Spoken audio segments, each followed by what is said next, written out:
Hello. Hello. Here I am. I have arrived.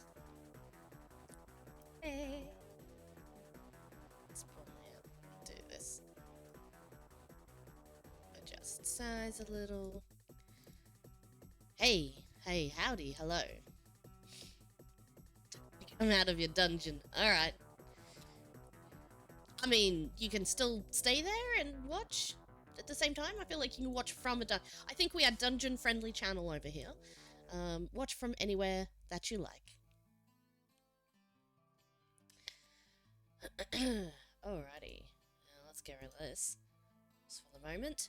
We are doing coding again! And probably will be for the next few streams, because I really gotta get this stuff done. Might even have to do a bunch off stream too. Because holy cow, it's now 2nd of June. And so that's almost, well, only like a day or two over the halfway point. And to be fair, we started like a week in, like it had been going for about a week when we learnt about it and wanted to do it and started it. But still, it's, we're 50% of the way through. We need to be 50% of the way through, and we are definitely not. So I'm hoping it all comes together quickly at the end. So I'm going to be doing a bunch of the scene coding today. Yeah, we need to get on that grind. So to be fair, I've had a lot of like setbacks and other things and illness and just stuff, life, lots of things that I've had to do on my weekends. That means I haven't been able to do as much of it. But most of those have now been finished. I've got one more thing next weekend as a singing engagement, and then there isn't anything for a little while, so I should be able to put in a crunch after this week, so that'll be good. But yes, as for right now, we're really going to be focused, hardcore, I say coding, dialogue translation mode at the very least. And then once like a good chunk of it is in, I can do the images hopefully all at once, in one sort of big go, and then get them in there. Because if you do the one thing over and over again in a row, you get faster at it. But if you're chopping and changing between the things that you are doing, you kind of have to ramp up into that like the flow zone of just like getting it done kind of thing. So it's definitely a thing, and if you focus on doing the one instead of chopping jobs all the time, it helps to be more efficient and faster at the thing that you are doing. As they say, never back down, never give up, never surrender. that's from oh jeez, um Galaxy Quest. Holy cow, I almost forgot the name. Never give up. Never give up. Never surrender. I don't know if he salutes. I don't know if he salutes. I can't remember now. But, oh man. What a great movie. Yeah. I get knocked down. Actually, question. Is background music too loud for everyone? Or just for me? If it's just right for everybody, I will turn it down just for myself.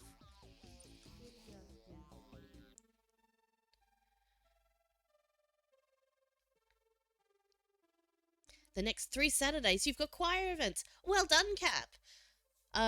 What type of events are they? I won't ask exactly what events they are, but what type of events are they? Compared to my voice decreased by 20%. Yeah, I felt like it was just a little bit excessive, so we'll pull him down there. How's that sound, Cap? That sound alright now?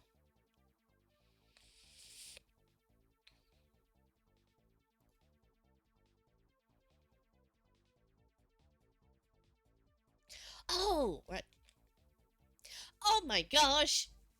Opera Queensland. Oh, I have some stories. Okay. you're attending. Just as good. That's okay.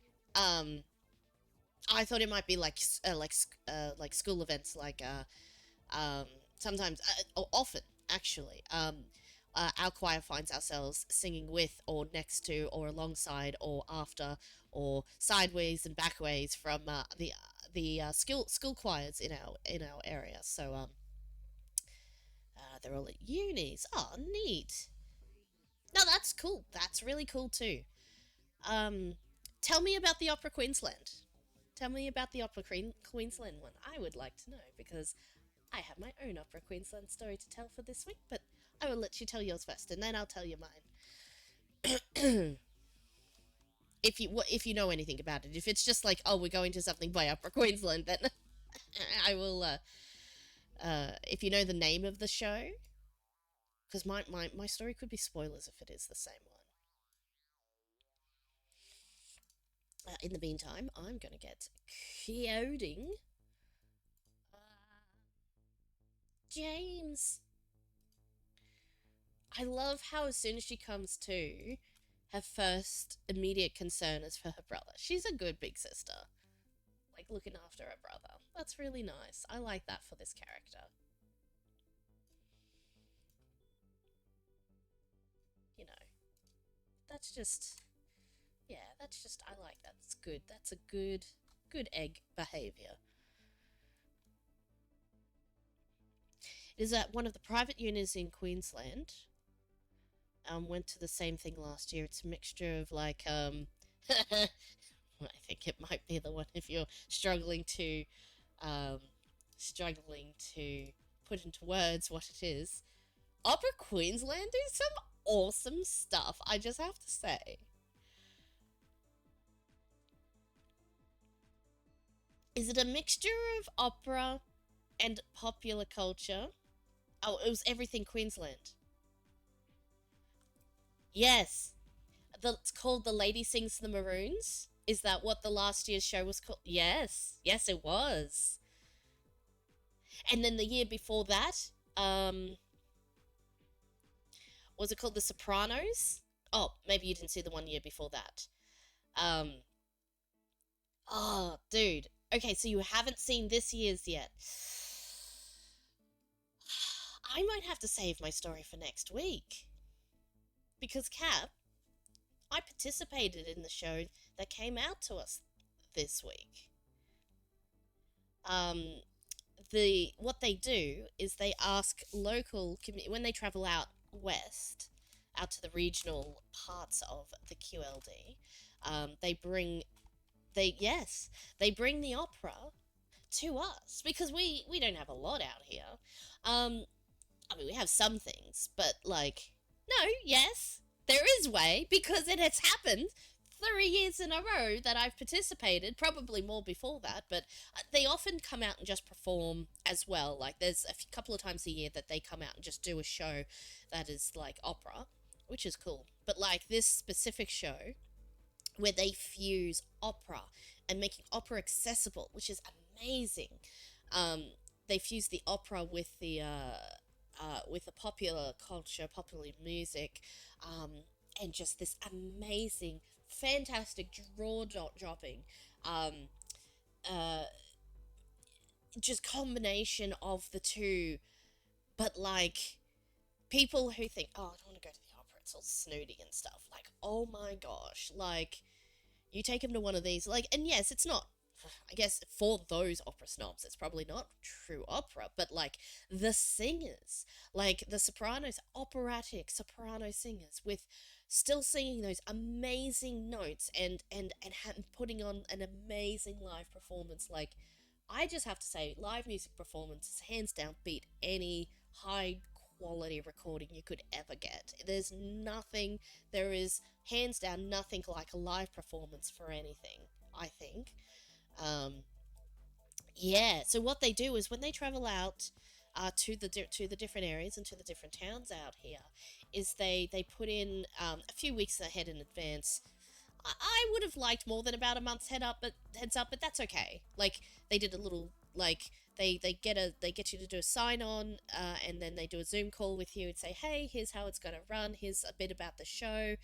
Um, and here and then they send through a pack of the songs. So not every song, but for some songs where they've basically arranged it to have a chorus with them, um, a chorus in the sense of a choral choir chorus, as opposed to community chorus. They call those parts, um, those parts of those bits of those songs, as opposed to chorus as in the part of a song, if that makes sense. So the community chorus, so to speak, they recruit just volunteers. Like they just say, hey, if you want to join in, come and join in. And I've done it 3 years in a row. It's been great.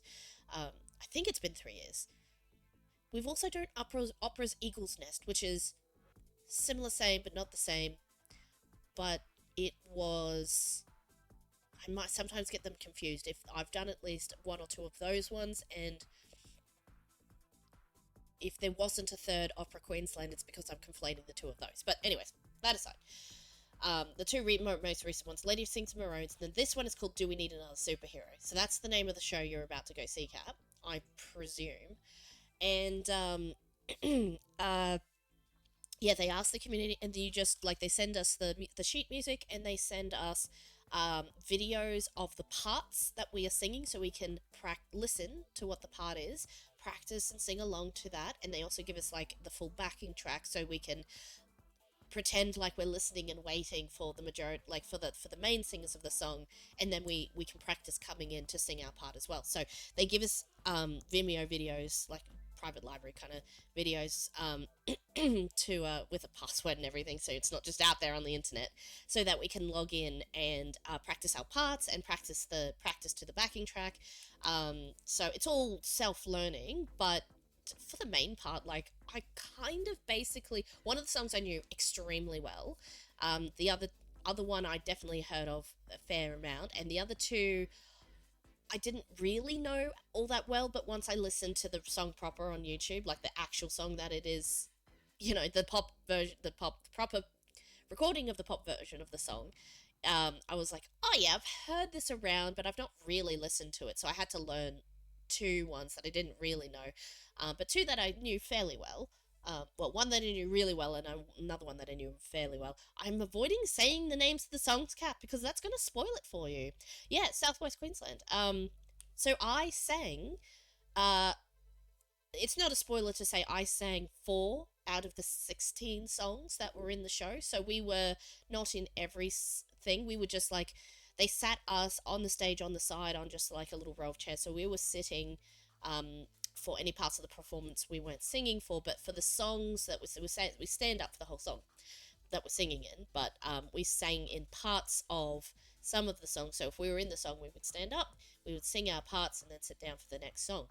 And we sang in four of the 16, so not all of them, but like a quarter of them, which is pretty cool. I did this. I did this week, last Thursday. I know it's not like. So why is it not the thing? Because they go from place to place to place. So like we get the midweek performances. So that's all. That's all that is. But yeah, no, it goes around everywhere. Like there's the traveling one, I guess. So I don't know if it's the same or different people, but like, all right, this is not a spoiler because it doesn't matter what their names are. Cap, if it is Jason, Ruby, um, oh gosh, Shikara, um, that's it. They do introduce themselves and their names. If there's any of those names in there, that's the same guys, and they're amazing. I've met them a few times now, and they're amazing, fantastic, passionate people. Like they are such good human beings. So Shikara, like Shakira but with an A. So Shikara, Ruby, are the two main ladies in it, and then Jason is the other main guy in it. And I'm sorry, I can't remember. I probably, if I grab my music folder, it's actually got their names in the sheet music. So I can't remember the other two fellows' names, but there's a fellow on the piano, and then a fellow and the other fellow, which I can't remember his name. I do know it, and I've just blanked on it. And the only reason I remember the two girls' names is because those were the people we knew we had to follow for our parts, and Jason was like the main guy. Um, so I was paying attention to either Ruby or Shakara depending on my part. That's why I had to remember their names. It's like, look for Ruby's part. Uh, um,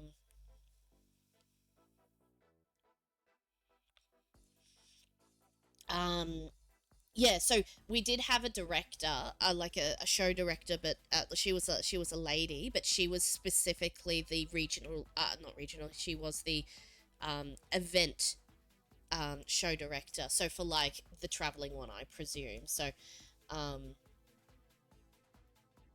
although sorry, that's for this one. So maybe that was for the previous one. I'm not sure. Anyways, Opera Queensland, awesome guys, awesome like awesome for that they put this on.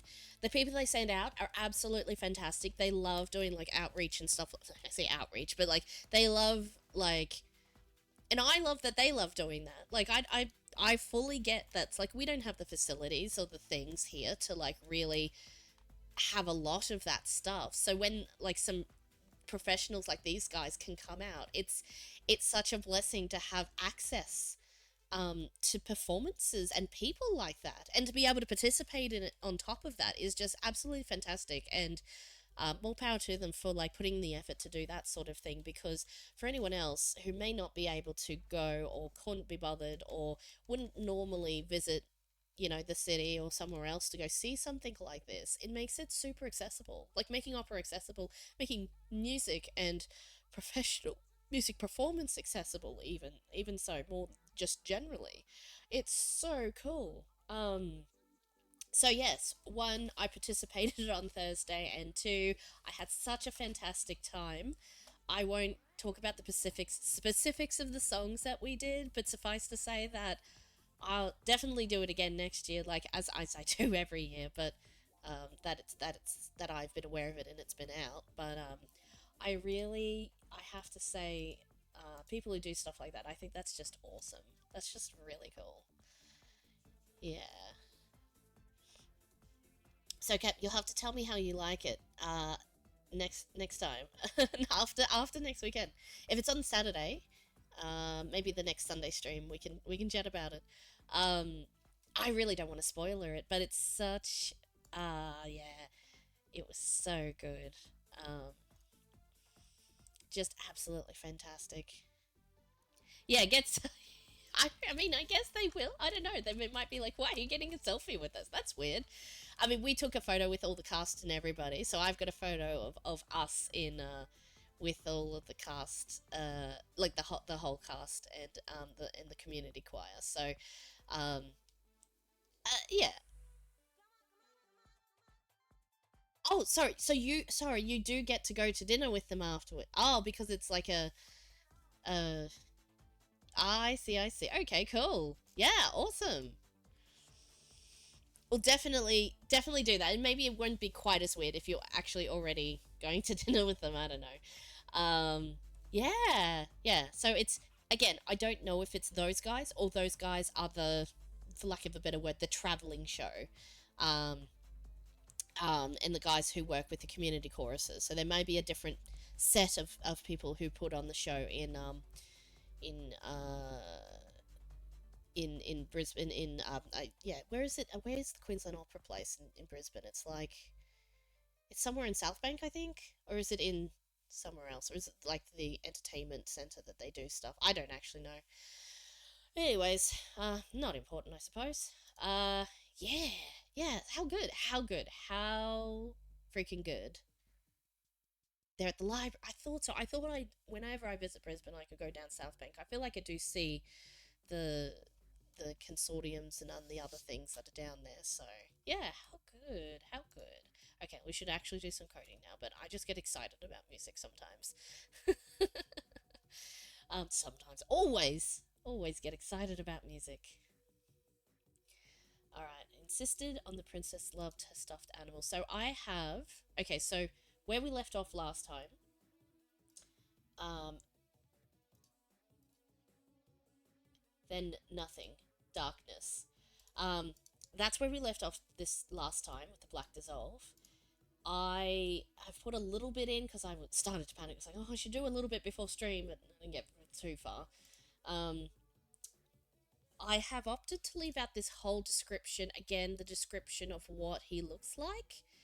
It gives character to the character of the main character, like thinking this to herself of like, what the heck is, who is this? What the, looks like Errol gosh darn Flynn, and is that a wooden codpiece? Like, if you were reading that in a book, like that's definitely, you, one, you need that for the description, and two, that gives like character building. But I don't see a way of including most of this sentence in here, most of this paragraph in here, without just showing picture of guy and have her describing him as you're looking at him.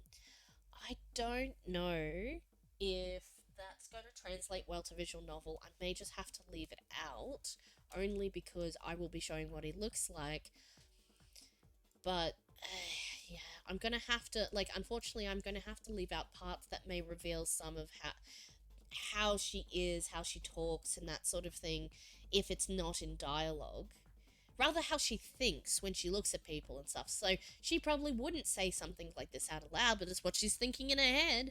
And normally you get to see inside that character's head a bit more when it's the written, I guess, sorry, the expanded like novel type. So I'm gonna, obviously, I'm gonna leave all of that in here because we could have that as an accompanying actual, the actual book.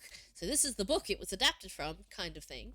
But as for a visual novel, I'm just going to regrettably have to leave out some things. But what I'll do is I'll take this as my own stage direction to make the character look like this. So that's how I'm gonna do it. So he insisted the princess loved her animal totems when she was smaller, and it would obviously calm you to have one by your side.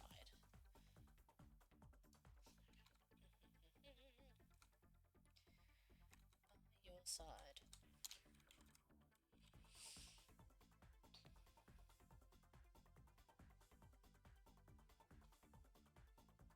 Yes, Laura's amazing. She's a little like ball of energy.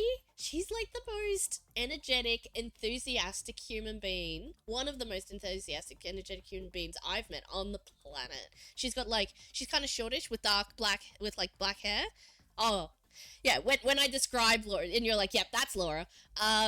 She was the traveling director for the previous, and then like right before she had a baby, I think.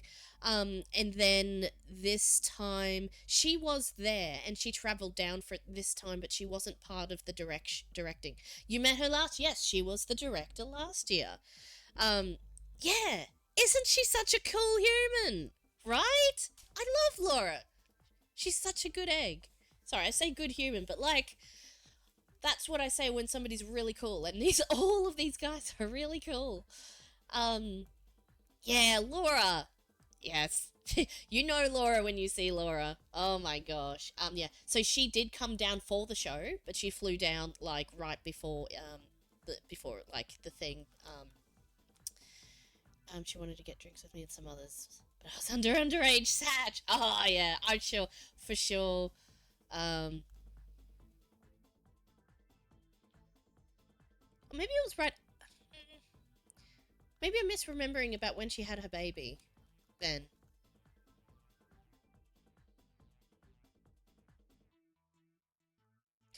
No, she came out, so she was the traveling director. So we were at.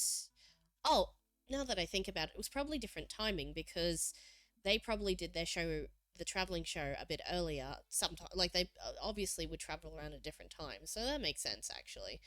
Um. Anyways, what am I trying to say? Uh. Southwest Queensland, where I met Laura. Was it the show before? Now that I'm thinking about it, Laura was definitely there for the first one. Okay, I may be getting my years confused now. So don't mind me. I've definitely met Laura, and she definitely uh, was directing one or two of the shows that I've been a part of. So like Trippy having this convo with Twitch. That's fine. That's fine. It's immortalized for all time. If we were having it on Discord, it'd probably be like trip over my words and stuff. But yeah, I don't just say them out loud. Yeah, Laura's just a good human too. All them are. And Jason especially. Jason's such a fantastic human. Well,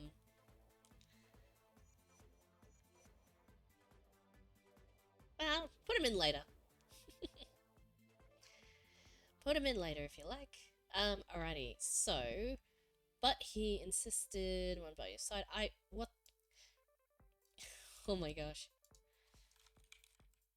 My friend Maz, would be typing this in such a heckin' hurry because she says she feels like she hasn't been doing enough on the story, and I'm like, dude, I haven't even gotten up to where you're finished yet. Like, don't worry too much about it. Like, by the time I get up to your bit, if there is no more story, I will just start on the next part of my thing. Like, I am the bottleneck here, not you. So I'm sure she's like, any typos and things, she's just like, just imagine she's just furiously typing away. And it's like, oh, that was a spell. It doesn't matter. Keep going. We've got no time. We have no time to stop. You know. So I said to her, don't worry about the editing. Like, just pump it out, and I will like catch it at the other end. Like, I'm pretty good at editing, I think. So, usually, oh,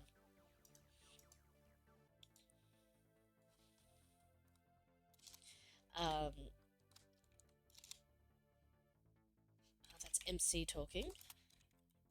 So I've added a new character in here called Unknown. And I feel like that's the only way to show we don't know a character's name yet. So, I go all the way up the top here. So, with, I've defined Unknown as character, question mark, question mark, question mark. So, whenever, and I couldn't use question marks as the indicator because it does, and probably rightly so, because you can't have a variable have weird punctuation like that, so you can't actually type it like that. Question marks get used as other things, so that's fair enough. But the character name can be question mark, question mark, question mark. So when I say Unknown speaks, it shows the character name as question marks, which is great. So anytime I type Unknown, it will show the speaker as question marks because we don't know their name yet. And I can reuse that for any time Unknown speaks, even if Unknown is a different speaker.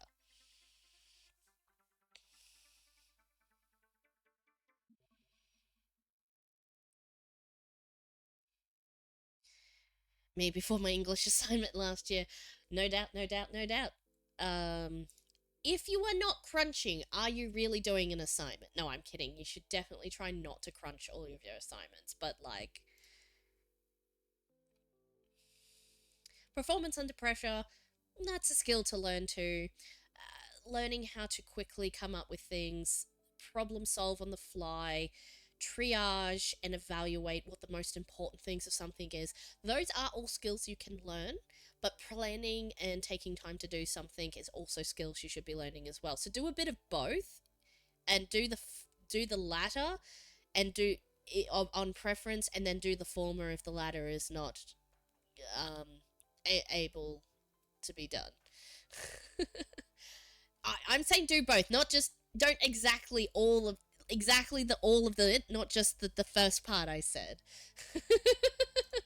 Like, moderation in all things.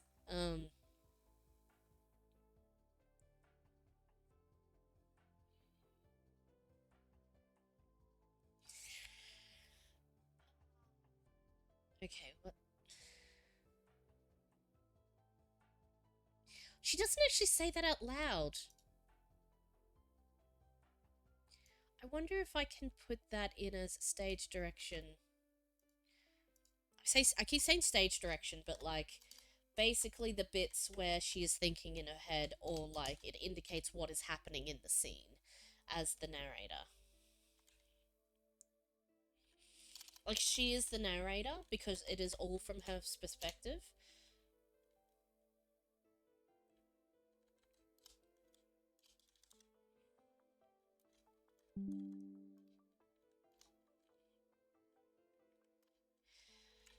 I don't know. I think if that sentence seems out of place when we run it back through, we might take it out. But I don't mind keeping this in because she's not describing, she's just thinking in her head. So this is her internal thoughts, which we have a lot of.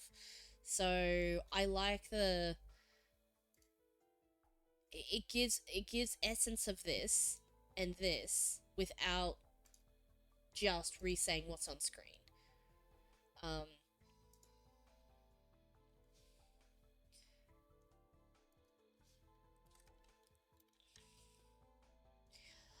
Mortimer. Now this hedgehog statue, I think it does. She mention it here?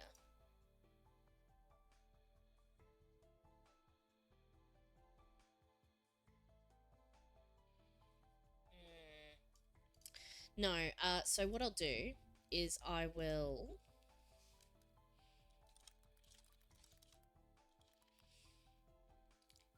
show you guys.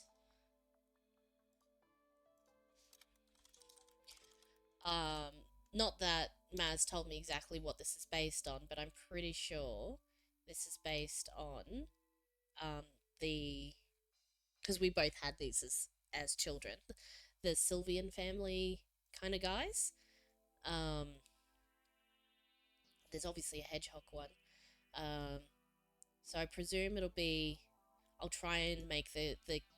I'll show the hedgehog as a character, like on the screen, but like only as a, a side as the thing.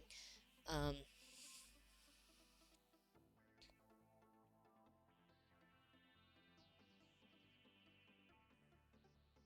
I saw one at the mall and took a cool photo with it. Hang on. What were we talking about before that? The hedgehog? Wait.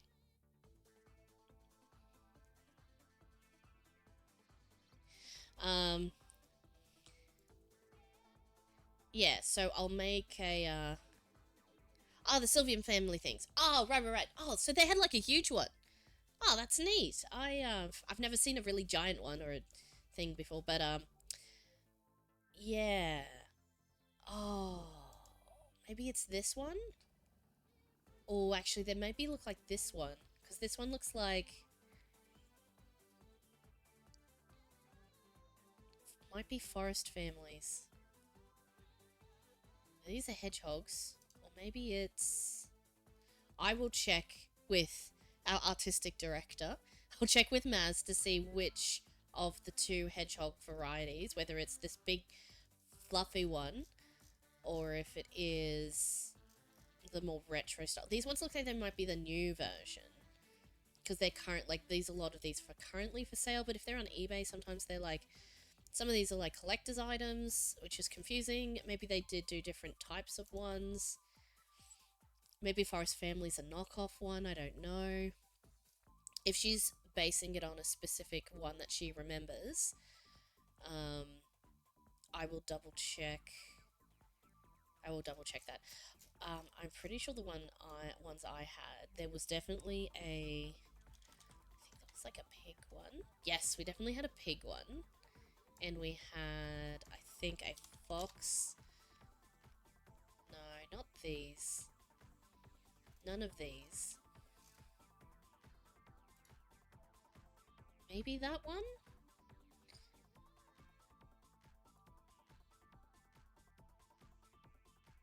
Maybe that one. I think there was just one on its own. I feel like it was that. That one seems familiar, and the color looks familiar. So it might have been some of them we had single ones of. I think there was a rabbit as well, and it was a grey rabbit. So I think it was these guys. Yeah, that definitely seems familiar. So it's the grey rabbit, and then even if I just go Sylvian family. This is a little bit distract, but that's okay. It's research for the statue. Holy cow, look at all the different ones.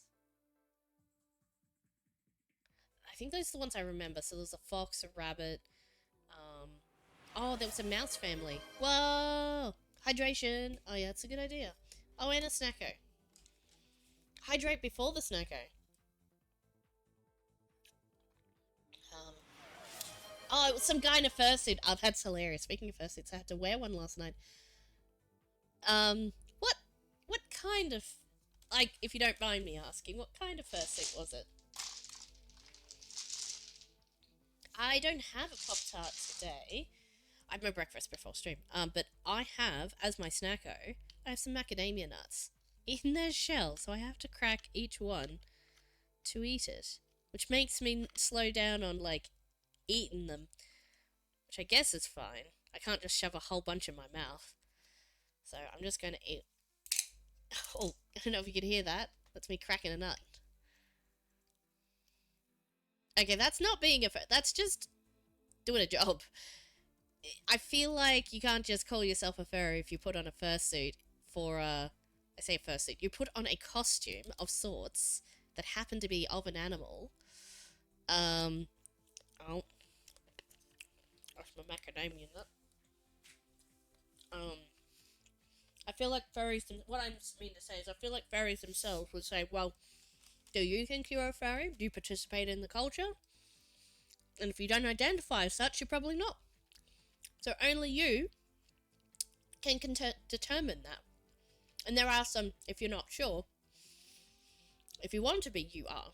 But if you're not sure, and I'm sure there's a checklist you can run through, but I think one of those things is, I don't know, actually wanting to be. I'm just saying. I feel like that's step one of the checklist.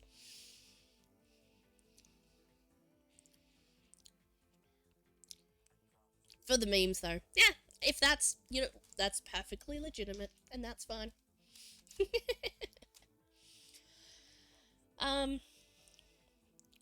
Bugs Bunny. Oh, was it actually Bugs Bunny? Or was it, like, a Bugs Bunny, like, knockoff, kind of, like, Grey Rabbit kind of thing? If it was actually Bugs Bunny, I feel like, Warner Brothers might have some words about that. Hold on. Bugs Bunny himself. Oh, if it was a licensed costume then. Wait, were you doing some sort of like Space Jam thing? Basketball game with Bugs Bunny equals Space Jam. I'm gonna see if I can find the mouse family, because we definitely had a whole mouse family, not just a one or two offs of them. Not these guys. These ones. Calico critters. Yeah, they were these mice. Wait a second. What the heck? $92. Oh my gosh.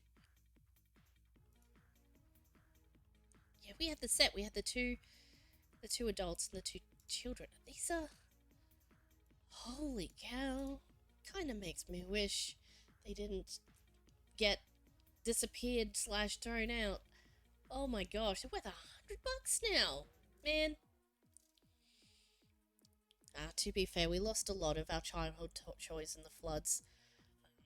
Unfortunately, like, they were in the downstairs, and you can't save everything, so no doubt with their... Anything that was plastic and could be washed could be saved, but anything that was, you know, like, soft toys or, like, had, you know, fur and that sort of thing, unfortunately had to be thrown out, so they weren't salvageable, like, when they've been sitting in flood waters for days, and it's just, they're unrecoverable, really. Anyways, I have fond memories, I still remember them. They were good. Alright. Some random lady needed a guy to dress up. It was Bugs Bunny himself, but in a basketball... Yeah, that's... Okay, so that's Space Jam, right? Let me just... Space Jam. Bugs Bunny. I mean, that would be the reason they picked Bugs Bunny, is because he's in Space Jam. So I'm assuming they were doing some sort of Space Jam thing. Like, some association, so to speak, not specifically. It might have been illegal. Yeah, I don't know. Look, I'm just saying.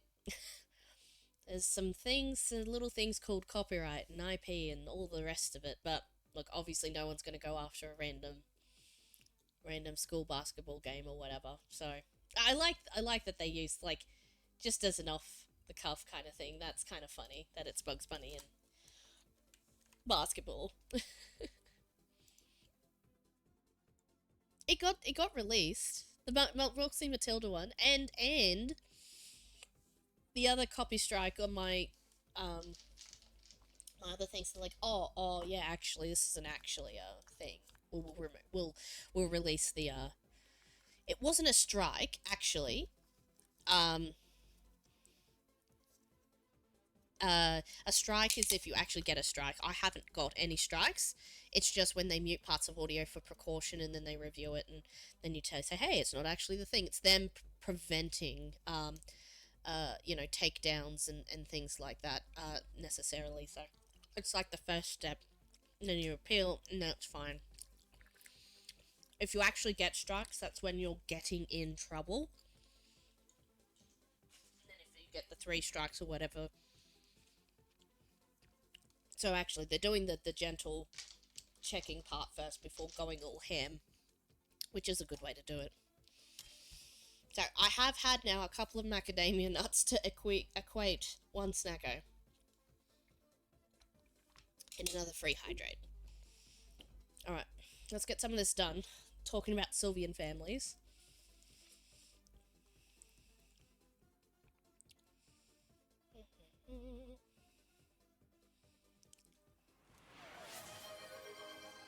Oh, thanks, Cap. We'll do another hydrate. I think I'm good on snackers for a while, though. Someone has to pay! Oh. Technically speaking, well, I would say channel points are free, but channel points are worth your time. You spend the time having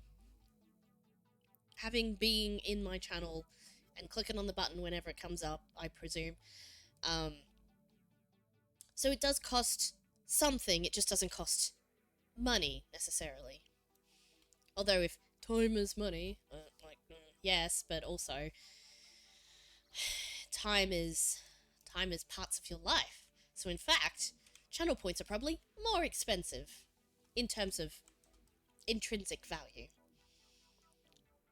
Time is money in capitalism. You would know. You would know.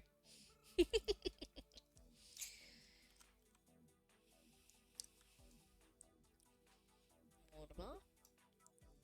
This one's good because she's saying what she's thinking about flocked. I think people will understand in context what flocked toy is. They're like, and if people don't, we can teach them. They go, what is flocked? They'll go, define, and this is how you find out the meaning of any words, kids. Define, flocked. Oh.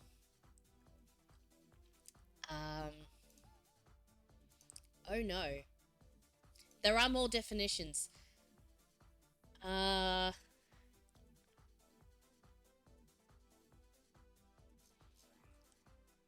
Oh, there's 2 meanings. Okay, cool. If somebody types in flocked toy as the context, flocked obviously means somebody flocked there. There was a flock of people. Obviously, flock means flock, but flock also means a velvet or suede texture. Something that has fur because it feels a little like fur and it's really soft.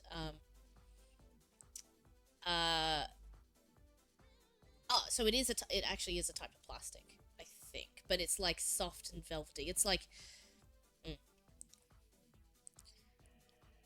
flocking.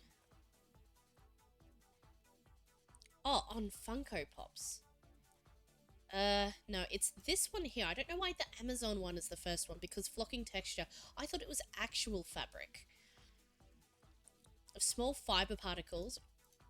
It can also refer to the texture produced by the process. Okay, so you can do it to plastic as they done on the Funko Pops. I was sure that these guys were like actual fuzzy material, and yes, they are. According to this, it can either mean the process of flocking, or mean the flock of the texture, the flock of the the fiber itself. Yeah, velvety coatings. Yeah, and you can be all like all fuzzy and stuff. Wow, there's a microscopic image of it. Wow. Anyways, if someone was to Google flocked toy, they would find the answer to that. Hopefully, we can teach people as they play, because why not? Anyways, it's an aside, so people can see, oh, one of her favorite toys as a child. They can just, if they don't understand the word flocked, the rest of the sentence still makes sense without the word in it.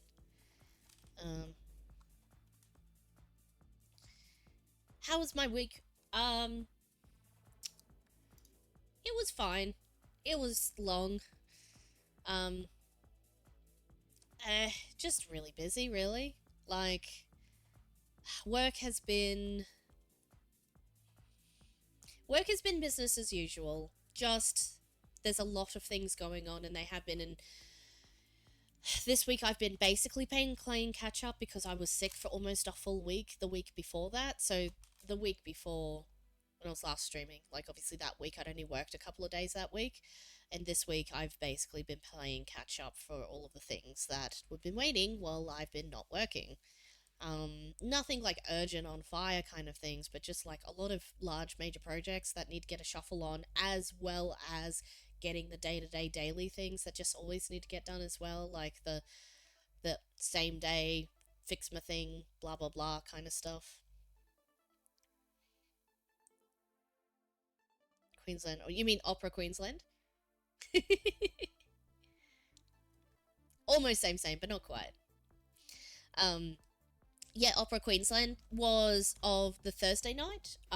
So yeah, that was more on the in the evening thing. So whenever I get home from work, be like, okay, because I'd been sick, so I couldn't practice. So like the week of the performance, I was like final hurriedly polishing. Although, as I mentioned, the songs that I did know pretty much like listen to the pop versions. I was like, oh yeah, I get it.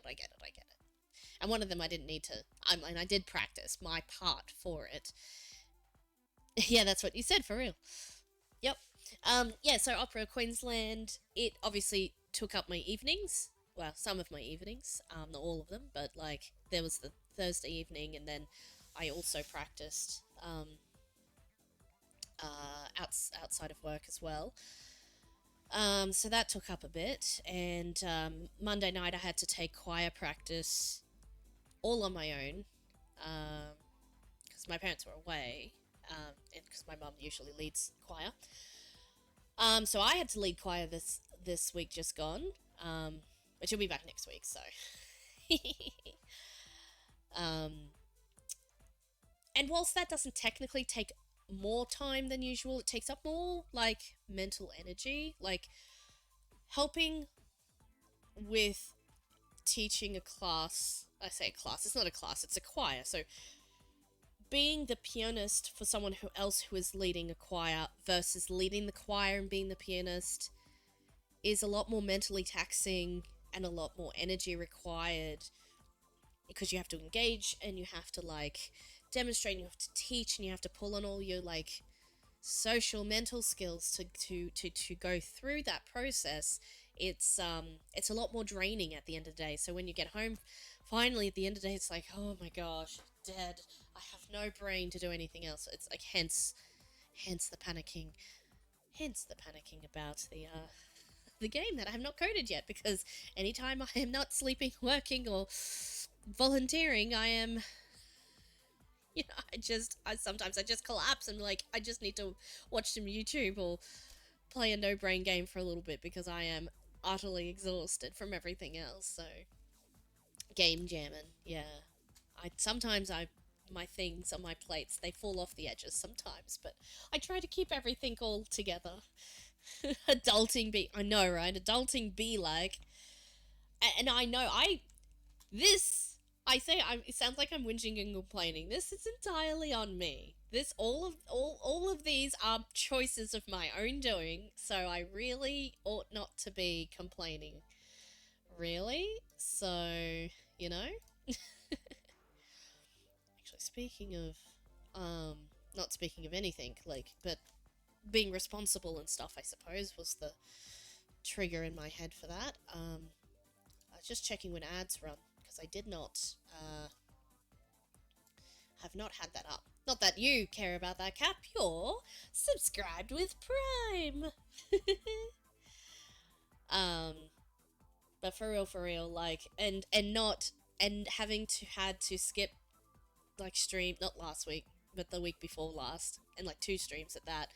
I'm like, oh, like, I feel like I'm not doing, and I haven't worked at all on the channel in the last, like, 3 weeks, at least, as in worked on, like, improving the channel experience for you guys, so I'm like, oh, I need to do that as well, so it's like all these commitments, and I'm like, it's always like this time of year, though. There's so many different events and things on, and by after, like, June, July finishes up, it's like, okay, there's now a bit of a lull in the creative endeavors, so to speak, so I will be able to concentrate a bit more on other stuff. But I have signed myself up for more things because I'm not busy enough, and I volunteered and I wanted to because there's so many cool things I want to be involved in.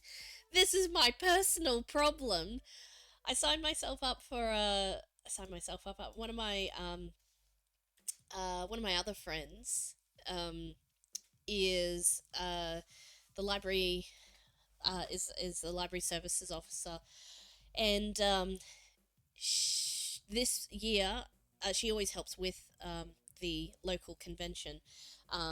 Of course, like, heavily involved in all of that, as part of the running committee and whatever you want to call the group that puts it on. But this year she is the main runner person, which I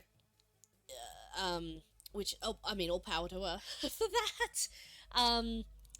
And we were talking the other day, and she was telling me about the things that they have on, and they'll have a much larger space and a lot more places to do activities. And we're speaking about a thing that I volunteered at, like, a couple of weeks ago for a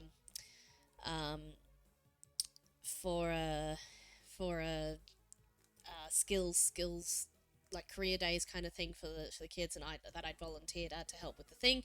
Anyways, we were talking about how that event went, and it was like, man, if I was running, like, a skills workshop or something like that, or like a, you know, here's how this kind of job kind of goes, or here's how, like, this kind of activity goes, like a hands-on, like, workshop for something related to IT, and I sat and thought about it for a second, and I said, I'd probably do one on game dev, because I'm learning Ren'Py at the moment, you know, kind of not really teaching it, but, like, showing people what I'm doing, so at least I'm willing for people to see my process, and I'm not super embarrassed. Like, clearly I'm not ashamed of what it is that I do.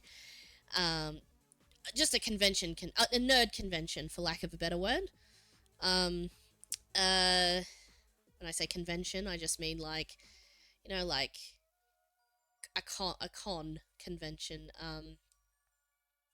you know, like Supernova, but just bear in mind, it very much, well, we'd like to eventually build it up to the caliber and size, but, like, temper expectations of what you're thinking of, and, like, bring it down to small scale. Like, not for any lack of want of trying on anybody's part, it's just fewer people, less interest, smaller thing, hence it being at the library. Well, yeah, yes, and everything. We can't have one for each. You got, like, NerdCon, you got everything. Anime, furries, science, fandoms, superheroes, comics, everything. It's not an anime con. It's a nerd convention. It's a geek convention. It's a nerd/geek convention. It's very broad. You can't just call it an anime con, because that would be detrimental to all of the other cool things that are going on it. So I'm just saying. It's an everything con. You popping off. You be popping off before I'm even, like, finish my sentence, my dude. I know, you're just excited. I understand. Yeah, the library's pretty big. And in comparison to... But the section of the library they had used. Oh, we've got like kind of a cool car park outdoor area where like things can be set up. So that's where a lot of the things were set up. And the library's pretty good. Like, yes, it's probably the size that you're thinking of. And yes, it would seem like it'd be a bit small. It was just a little small for last year's. So what we're doing is we're expanding out into the rest of the there's a council building. It's like got other sections to it. So one section is the library, but there's other sections. And a hall right next door.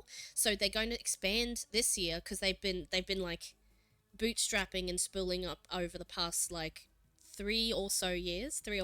I can't remember how long it's been going for exactly, but for the past couple of years, they've just been bootstrapping and like it's like, oh, it's like a small little gathering at first, and then it had more people, and then it had more people. So this year we'll be able to expand into the hall next door, which is part of the council place as well. Like, so as well as like some other areas, more chill out zone. We'll be able to. So, as all things going according to plan, this year will be the year that the space expands into more of the building instead of just the library section of the building. And I was like, wow, that's really cool. Oh yeah, so the conversation was about like what kind of skills workshop I would teach, and I was like, I'd probably do game dev. Like, I'd probably, you know, have the kids come up with, because it's almost exclusively like kids at this, because like there aren't a lot of adult nerds. There are some adult nerds here, but like there are few and far between. I kind of know all of them anyway. Like, it's that kind of place. Anyways, so I have we were talking about it, and I was like, oh, I'd do this. I'd get the kids to like come up with a story or something, and then we'd code it in Ren'Py or like do a like quick little scene. And she's like, you're hired. And I'm like, what? I was like, you want to do it? Do you want to run a workshop at the con? And I was like, yes, I would love to do that. So that's what I'm doing in August. Is I'm going to have to put together. So after I should have enough time. This game jam finishes, and I hopefully have learned all the skills I need to teach by then. Holy cow. If there was any sort of adage, if you know the adage of, if you want to learn something really well, teach it. So I'm really going feet first into the fire here. Once I finish making this game, end of June, I'll have basically all of July to put together. And it's like midway through August, so we'll have a month and a half to put together a thing of a lesson plan of what I'm going to do. But I have and like make some pre-made assets and sound effects for them to like utilize, like kind of like sock puppet, kind of not sock puppets, but you know, be able to like, they can, I say, hey, you've got these 5 characters to pick from. You don't have to use all of them, but like, here's 5 characters or 6 character assets I've made up for you. Here's a couple of random sound effects that are generic enough, like a punch sound, an oof sound, a hey sound, or I don't know, some sort of generic sound effects for them to choose from as well, and say, write a script that can utilize these things, and we'll code it into a game. So, which, as you can see from my screen here, it's not that difficult to quickly copy a script into a thing. We're coding multiple scenes. It like this game has so many different scenes and things.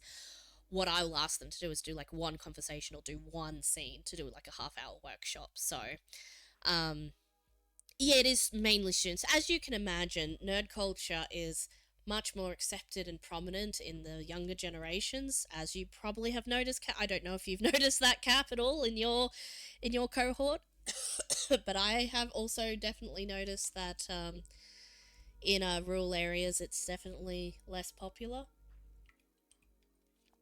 I wouldn't say none, because obviously we're putting on a convention, but like, just a safe space for people to be like nerdy, because there really isn't one outside of, I mean, outside of the internet, I suppose, and that's where everybody lives. But the fact that like there are things like conventions and things for it, like in Brisbane, it's like, well, I'm sure we've got enough in terms of like, it's not like we need thousands of people to attend for it to be successful, because like, proportion to population wise, we just need like, you know, a few dozen for it to be a good time. So yeah, but which is what we've been getting. Like, we last year like basically filled the space. So if we have either the same amount or hopefully more people. And I'm going to do a little bit of help. Like, I might even do something with like a game wise with Ren'Py to like do some advertising for it as well. Um, to like to draw people in a different way rather than just like, oh, post on Facebook, come to Romacon, come to the con. And you know, it's a it's just a cool thing that I can participate in, because really what I look, what I really love doing is just like, I enjoy sharing my passions with other people. Like, clearly, case in point.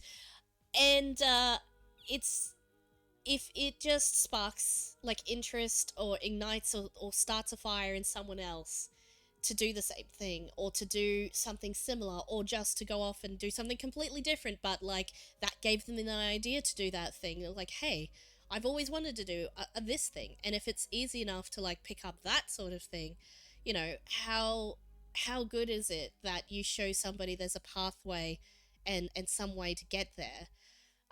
Like if they see the thing in action, and this is what the careers like thing that I participated in a couple of weeks ago was all about.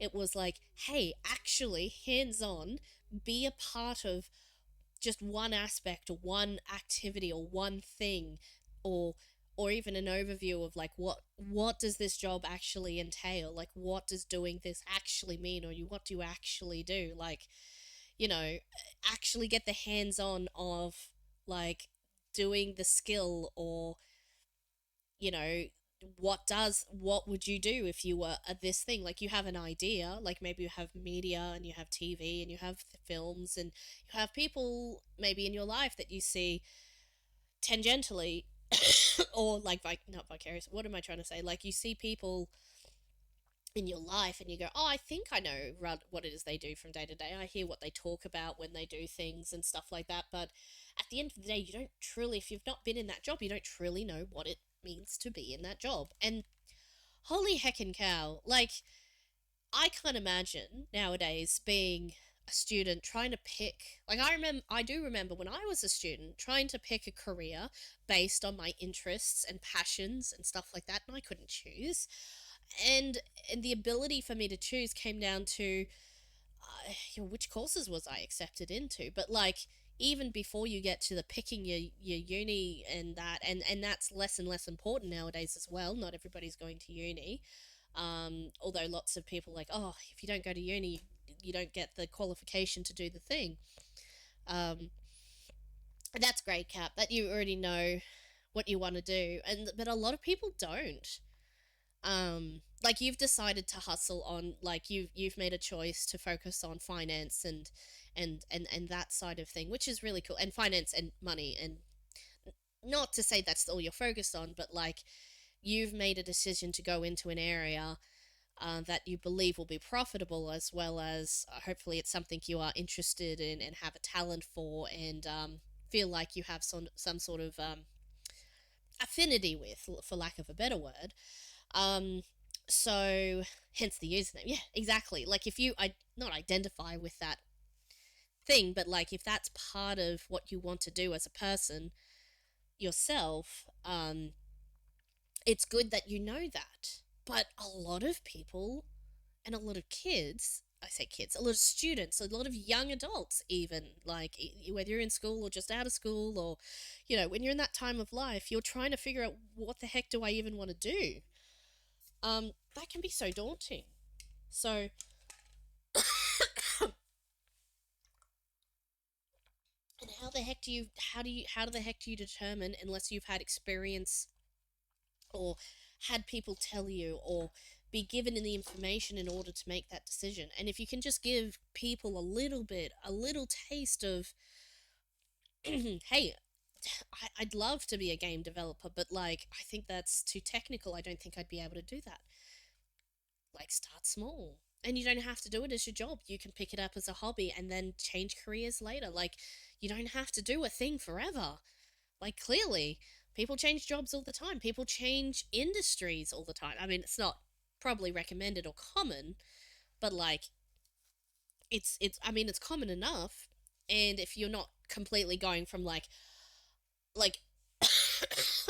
I want to be a nurse to I want to be a carpenter, like there's a lot of steps of skill building you need to do in between. But like if you happen to already have both of those talents, you can absolutely switch if you want to. um, if you happen to be someone who studied nursing but in your spare time like was really good at making a chair.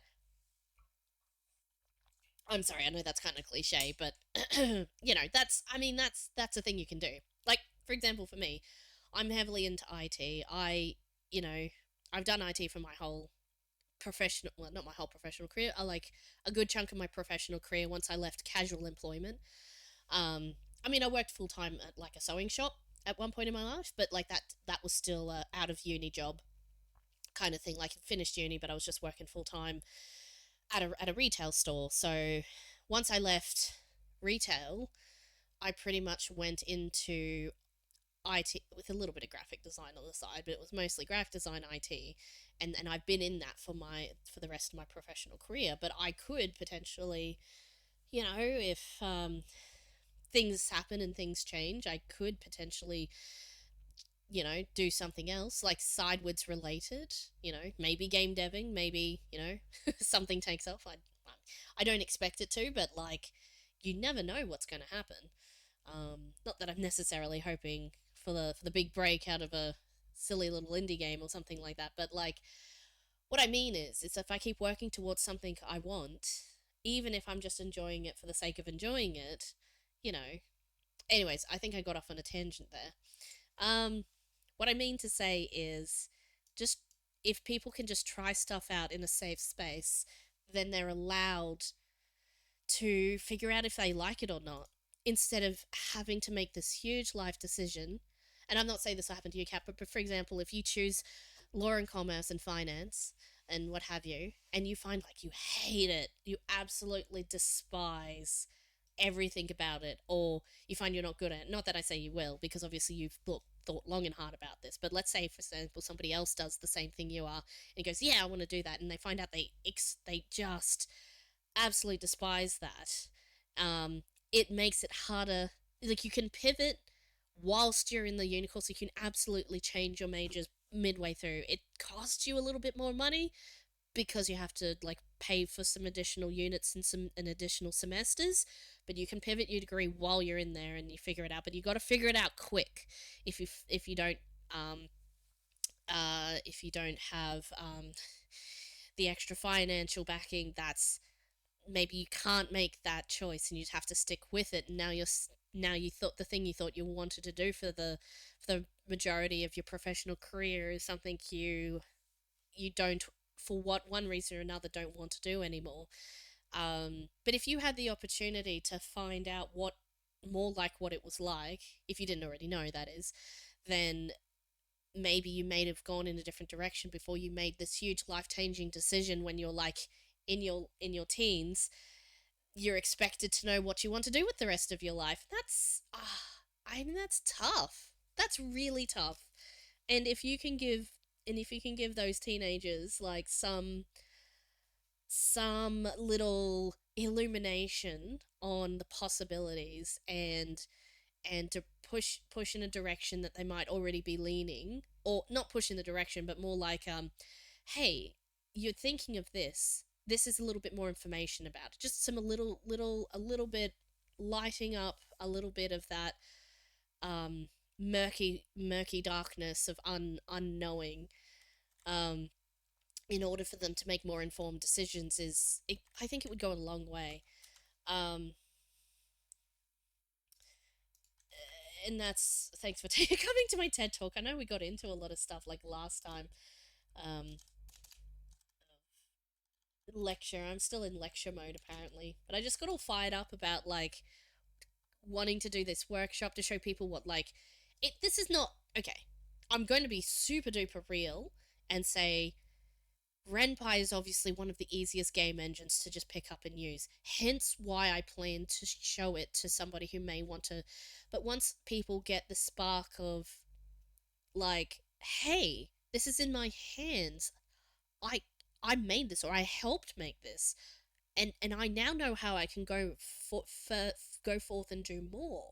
And this uses just a tiny bit of coding, so it's like, oh, it's lines, and you run through the lines, and you use little bits and pieces, and they you build them together like Lego. Start with the Lego, and then do the and then move on to clay. You know, I think I used this metaphor last time, but like, use the building blocks, use the Lego first, put the pieces together, figure out that you can create something with the basic tools, and then you go, well, now I want to be more custom. I want to learn how to make something in another program, and now you've already done, you've already stepped over the line. You've already started, and now you just need to take more another step, another step. So, like, making the barrier to entry lower so that more people who could have a talent for or be passionate about a particular thing, get them in the door, and then make them realize, like that fire,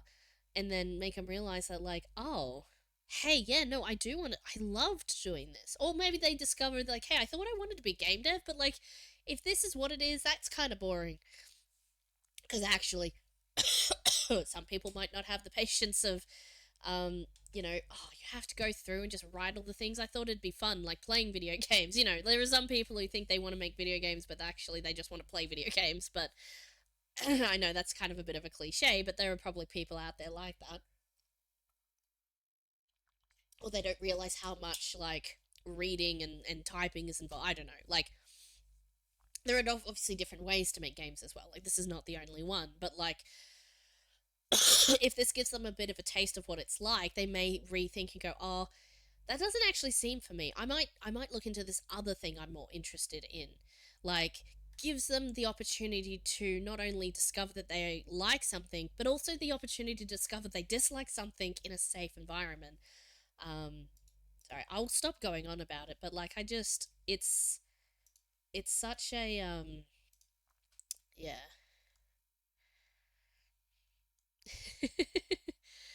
You got a new watch. You're crying of happiness. Oh, that's awesome, Cap.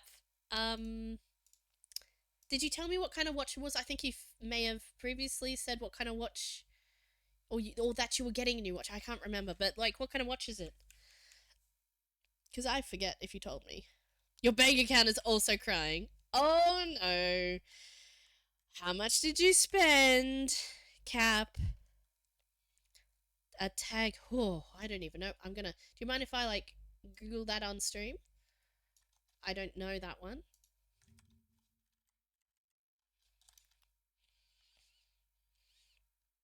Chronograph. Ooh, is it like this blue one? Aquera. Oh, Aquara. Sorry, I can't read. Aquaracer. Here, tag our Aquaracer. Because here is our. Is it this one? Is it. Lots of these look a bit different, but is it. Does it look like this? Excuse me.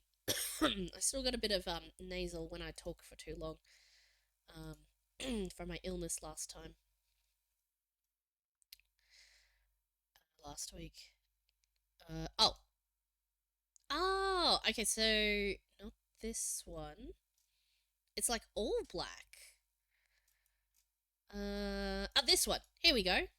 It looks like Ultimate Collector's. No, it's not. That doesn't have the silver sides. Or does it? Is it that one? It's a bit hard to tell from the photo. No, not that one. Okay. I feel like we're getting close. The numbers are right around the outside. This one. Here we go. Tag Cure Acro Racer Professional 200. That looks right.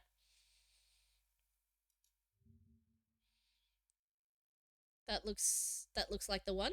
Oh, there we are. I don't know what this website is. That looks like the picture, I think.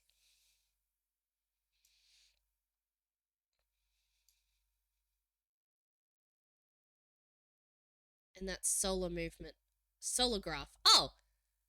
200. Oh, you got 300 meters. Well, this is, by looks wise, this is pretty close though. So you got 300 meters of water resistance.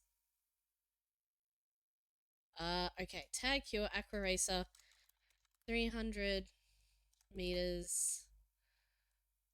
Automatic.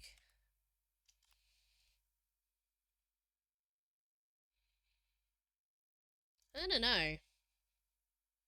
Is it this one? Man, I don't wear watches. I don't know anything about this. I just look at my phone if I need to know the time. I know I'm a bit of a millennial about that. Well, actually, I'm almost always on a computer. I just look at my computer clock and it's like, oh, that's what the time is. And then if I'm out and about and I need to be reminded to go and do a thing, I just set an alarm on my phone. It's not this one. Oh man, look, Cap, I'm really trying here. It's really close. If I were to tell everybody that the numbers are the same on the outside, and that the lines are lines instead of dots, and it also, that one seems, I think, has the date on it. Yours doesn't. Oh my gosh, it's close though. It's super close. I don't know. You okay, you find a link and send it to me. I can't find it. I give up. I don't know. I'm really trying. You must just have a really rare like shiny version of this watch. I don't know. I can't. This is pretty close. Like these designs are pretty close, except it's all black with these things, and it has better water resistance on it. Can we say? It's pretty cool. I do like it. I was gonna, man, made me spend so much time finding the thing, and I forgot to comment on it. It looks really cool. I like the band. You've got a band that kind of looks like this one, with the links. I like watch bands that are like that. That's pretty cool. Um, oh, I guess they all are like that. Holy cow! Some of these are. Cap, how much did you spend on this watch? If you don't mind me asking, and naming and shaming. Did you get a good discount at least?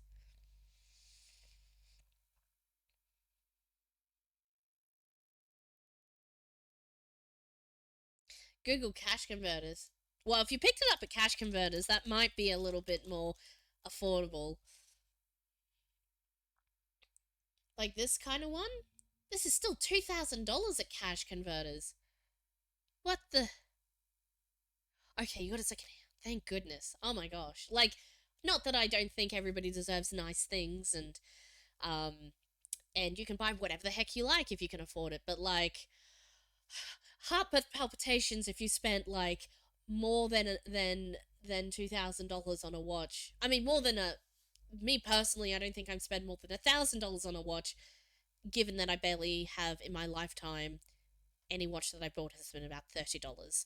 Uh, I just can't. And then again, I can't speak. I just choose to spend my money elsewhere. Like I choose to spend my money on a, you know, $2,500 PC that can do all of my streaming things, and I do that once every 5 years or once every 6 years when I need to update it. So I understand people can earn money and spend it on whatever they like, but I just can't like get kind of like about spending that much money on a watch. Like I can't even imagine being someone who could do that. Like anyone who isn't like a massive celebrity or something who's like, oh, I can spend $2,000 on a watch. Sure, no worries. It's the fourth one to the right. This one? Oh, this one. Is that it? Oh, this one. Oh, but yours is like, it's more. Oh, it does have the silver on the outside. What am I gonna see? That's the one. Did you spend? It says that they're normally three set. I do I do point out that cash converters heavily inflate the price of things they think have value. Like, it's not like you get always can get a good deal. It's only you only get a good deal if they don't know the value of the thing that they're selling. Like, if that makes any sense, like you can only find bargains at cash converters when they are in the dark and you are in the know, and that doesn't often happen. Yeah, 4,500 brand new. So was it around this price? Was secondhand like really secondhand, like very secondhand kind of price, or was it like this kind of secondhand half price? Because I understand that's a lot of savings to get it secondhand, and yours looks like it's in mint condition. So I'm not saying you can't spend $2,000 on a watch. I'm just saying that my brain cannot comprehend this, and I hyperventilate just thinking about it. But if that's something you can afford and do, all more power to you. And that's great and fantastic. And maybe you've been saving up for ages to get this one luxury item for yourself. Cool. That's fine. And that's all I have to say on that, because boy howdy does that make me like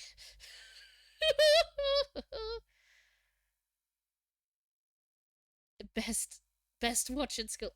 I have to say, it shouldn't just be about the status if it's about, oh, my watch is more expensive than yours, because I feel like that's not a good mentality to get yourself in that trap, get trapped in that kind of one upmanship with material goods, because that never ends well. You needed another dress watch. Okay. Like, if it's just something you were going to buy anyway, and you buy a really nice thing for yourself, and that's the thing you want to spend your money on that you've saved up for, whatever, that is fine. That is okay. You know, you're I'm presuming, family members can put in for a really nice item for like your birthday, or like a special event and that sort of thing. Like, yes, that's a thing that happens, and maybe I'm just maybe I'm too used to penny pinching to like even fathom that there are different worlds out there where this is just fine, and what are you even talking about, and stop being weird about it. Saria. So okay, I will. I will stop being weird about this watch. The Bugs Bunny money helmet. Yeah, if you've been working and you've been earning money and you're like, this is my goal, this is what I want, this is the thing I want, because a watch is something you wear every day. Like, it's definitely a practical item. That if it's really good and it'll last a really long time and it'll stay with you, like this watch will probably be, you know, it looks like a very very nice watch. So, like I keep trying to say that I think I keep undermining myself, is more power to you. That's amazing. That looks like an incredible, awesome watch. And even if it's just not for me, that's okay. It's your thing, and that's for you. So that's fine. You don't wear it every day, though. You don't want to damage it. It's very nice. I love it. You were grinding. Yeah, you were grinding. You were working your way to a goal. It's just you have your goals and priorities, and I have mine, and then both of those things are valid. I really need to emphasize that. Because I feel like I'm not coming across in that way, but I really do mean, like, that's awesome. That's great for you. Somebody might, like, I'm just trying to think, if I was on the other foot, the shoe was on the other person. What I mean to say is, somebody might gawk and goggle at the amount of money I've spent on tech equipment, which I was like, oh, but it's practical. I use it all the time. And they go, but $2,000 or $3,000. I can't even, like, I bought my laptop for $800. Like, what are you talking about? Secondhand, and I'd be like, that's fine, but I need something that's better, and that's my priority. So, like, people might gawk at the amount I spend on IT, and mostly my main computer, which is used for editing, streaming, music, video, gaming, obviously, and to be honest, like, that's what you need sometimes what you need the more powerful specs for. And other people might be like, that seems excessive. That's a very expensive. Oh my gosh. But like, and then on the other hand, I was like, but it'll last me at least several years. Especially if I just, moving forward, like this particular one was a brand new build because it was time for a full new everything for all of the different reasons. but I will be able to part, you know, a few $100s there, a few $100s there to incrementally upgrade it, even when it's all of the components start aging. For some amount of time, I'll be able to extend out its lifetime even further than its like overall lifespan, because you can upgrade pieces of it.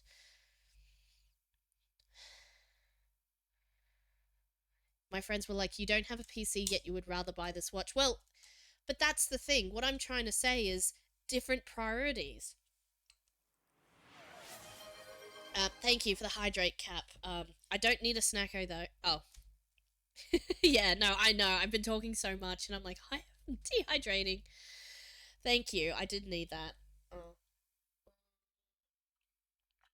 oh my gosh, but like, I have been talking a lot, and I've not been coding a lot, and that is the exact opposite what I said I was going to do. Um, oh, I have coded like 2 lines. Oh man. Oh, and the music stopped as well. Let me just run that up again. There we go. At some point the music stopped and I didn't even remember. No, people can have different priorities. I know it sounds like I'm trying to convince myself, which I probably am, but like I'm just trying to open my brain, stay unjudgmental, and understand that different people have different priorities when it comes to the money that they have, and you shouldn't judge other people for that. Oops. Why is enter not send? There we are. And so I truly do. I'm trying to speak truth into my words here, Cap. It's like, that is great, and that's awesome for you. I'm glad you love your watch, and that's really cool. And don't worry about people like, oh, why did you spend it on that? Well, it's your money. You can do with it what you like, and you should feel good about your purchase. If it's the thing you want, and stuff everybody else. Well, you know what I mean. Because my own personal views on what people should spend money on, or what your friends should spend money on, actually, that's none of your business. Unless they end up spending money on, like, things and not on food and rent and stuff, and they're not surviving. If they are being financially responsible for their own decisions, and the way they choose to spend their disposable income is actually none of your business.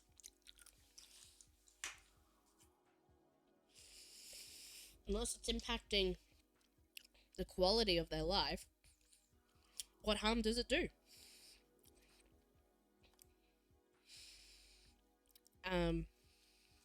But on the other hand, obviously I'm talking about how I personally wouldn't have done that. Does it mean that you shouldn't have done that? Those are two different things. There are two different people, two different priorities, and two different lives. Oh yeah, thanks for the snacko. I just went and grabbed one anyway. You could hear me cracking the nuts, hey? I need the energy from the nuts, because I've been talking and not coding. I've been using brain power either way, I feel. Someone has to pay. Oh, why does this... I hate when it cracks and then it's like half cracked out of the shell, but then if you go to crack it more, you end up cracking the nut in it instead. And then then you've just got splinters of nut instead of like a whole nut to eat. You'd have to scrabble around for the flesh. Anyways, I'll...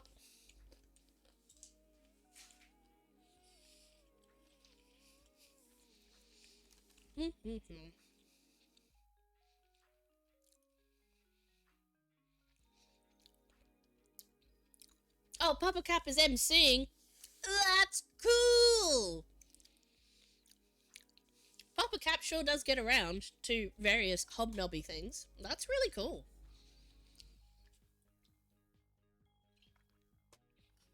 Oops. Um,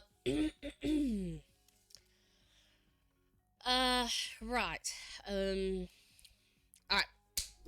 Focus. Oh,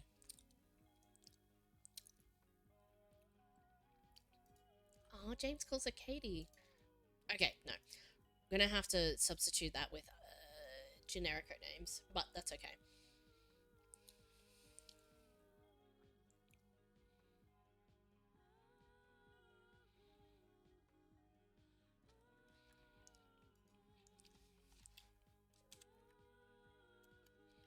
Oh, that might be a bit long. We might have to test the length.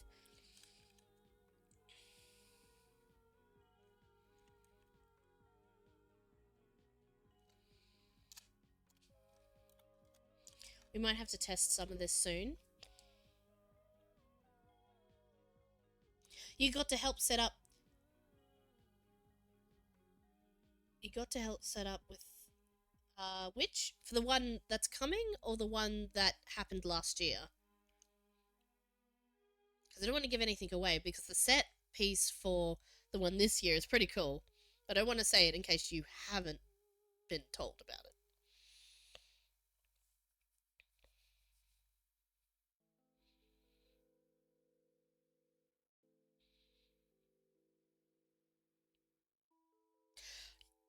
Got you. You will set up for the one coming up. It's very cool. Do you want to know?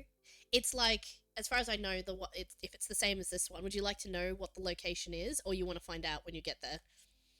Because it doesn't give away anything to what the contents of the show is. Well, it's the setting, so as much information as you get from the setting, you would get if I told you.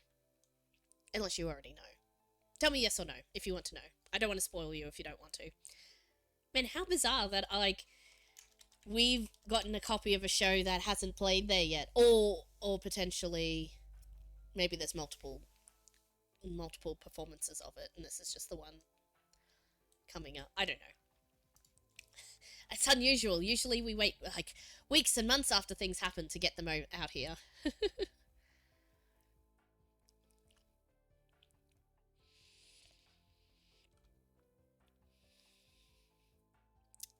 Do do do do do do.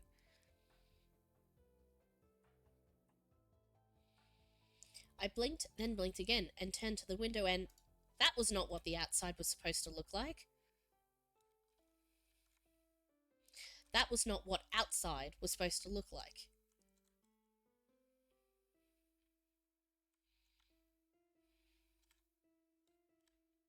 I don't know if I need to put that.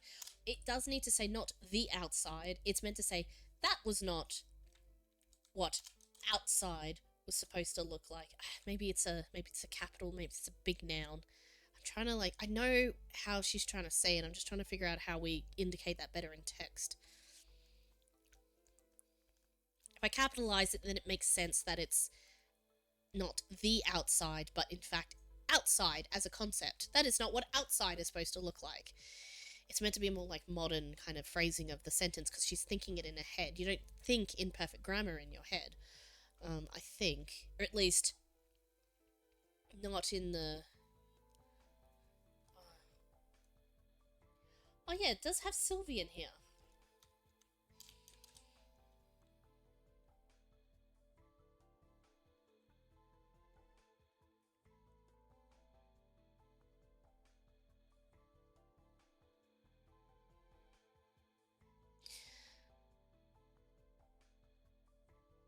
Yes, we be focusing now. But you didn't tell me if you wanted spoilers or not. I guess no spoilers? I guess no spoilers. I guess you're right. Just get on with the job. Oh, I'm definitely going to do a bunch of off-stream. Wait, no, tell me. Oh, you want to know the setting? Okay. So the setting is, you sure?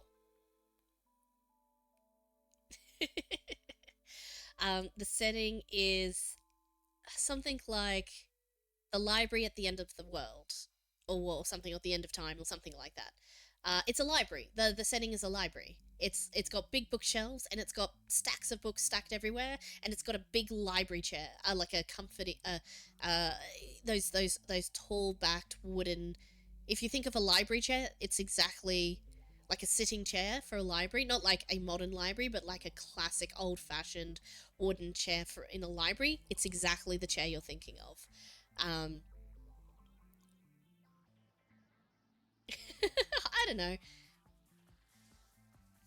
You stumbled on across a very person who is very dabbly, so to speak, in the creative arts. Like a dabble here, a dabble there, a dabble everywhere.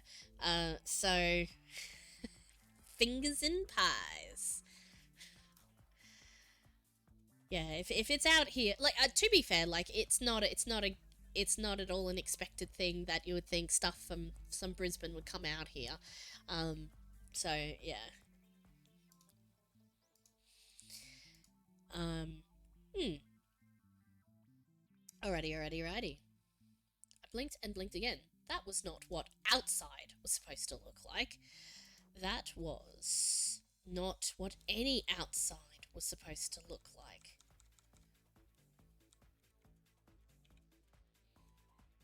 Cool. Full stop on the end.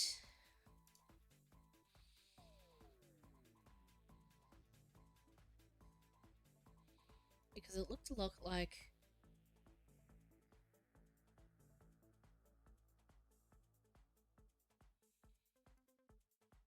I feel like that's this sentence...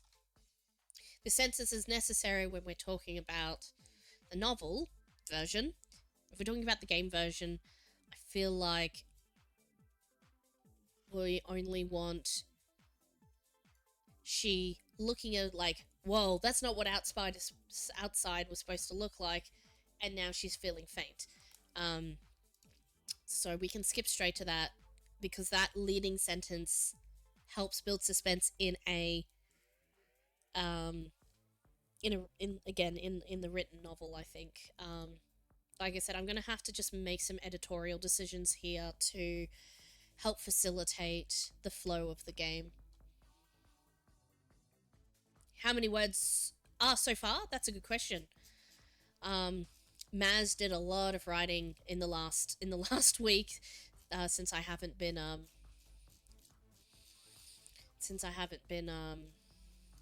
working on it actively. She's sort of taken up the getting some stuff done. Thankfully, one of us is actually working on things.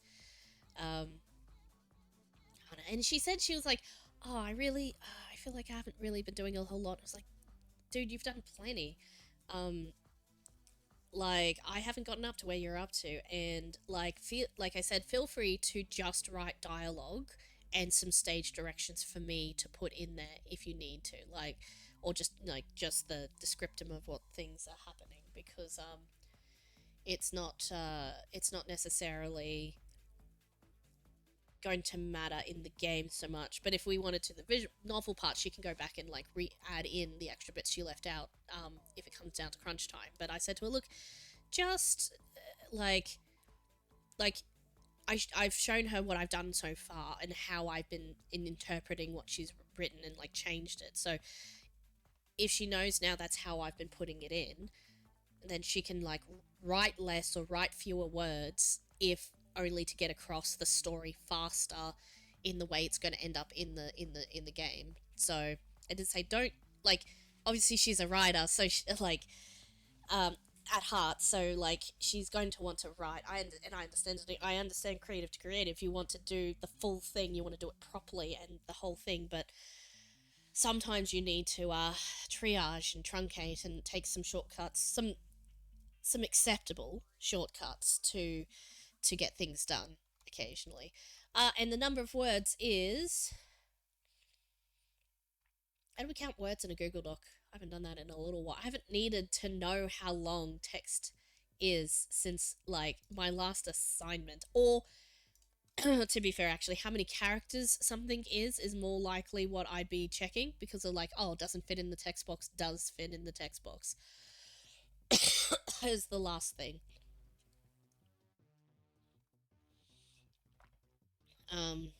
I is the last thing that I'd have done. So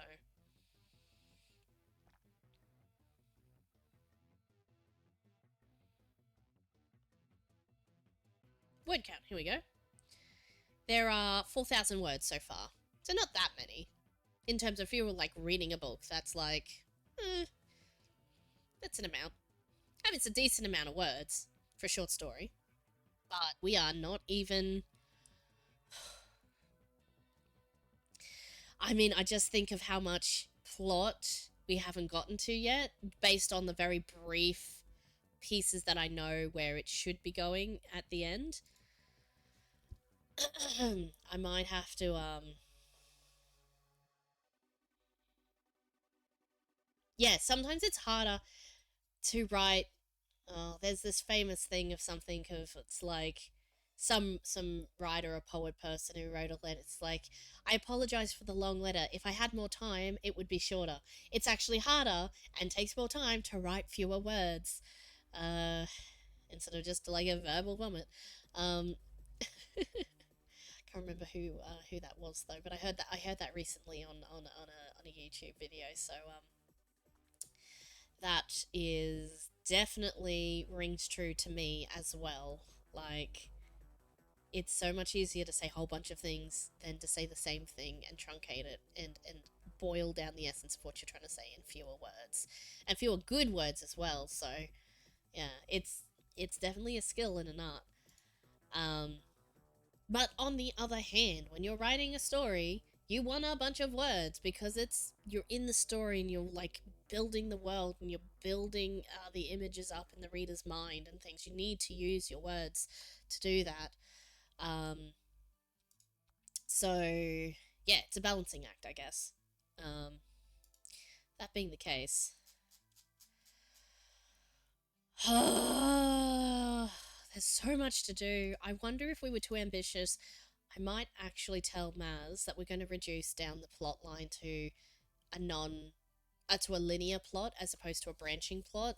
I think we might just have to do one of the endings. Like, there is no option except the main ending, because I don't know if we will have time to do multiple storylines, multiple endings at this point. Like, we are halfway through the amount of time that we have. Oh, I'm getting nervous just thinking about it. I feel like if I buckle down, though, I might just get it done. Like, maybe I just need to spend, like, an entire day on it. Now, as soon as I have a weekend that isn't filled up with other things, why do I do this to myself? Because I want to. I can't not be in a thing that I want to be in. Because if I don't, then there's not all that many volunteers for the things, and I want to support the things that are good. I believe in you. Aw, Cap. Aw. Thank you. I can't say no to something I really want to support. Like, because if I'm not in it, then it may not be around next time. Like, there are so few opportunities that I feel like I have to be in all the ones that I want to support. Slay the day away. I will try. I will. Instead of seize the day, that is old school and outdated. We now slay the day instead of seize the day. I like that, slay the day. That's awesome. Oh, that's good. It's updated version of the saying. That's awesome. I like that. I'm gonna steal that.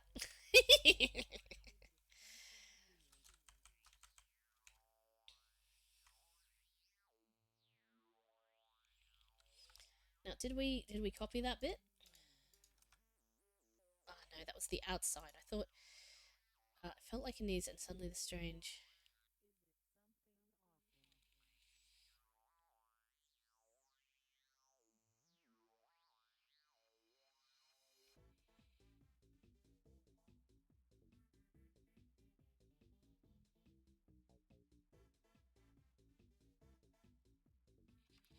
I wonder if that's too much for one sentence. Let's just grab this whole bit and we'll find... Let's just make this a bit bigger for a second. We'll see if there's a convenient place to cut it. I felt my knees give out in shock.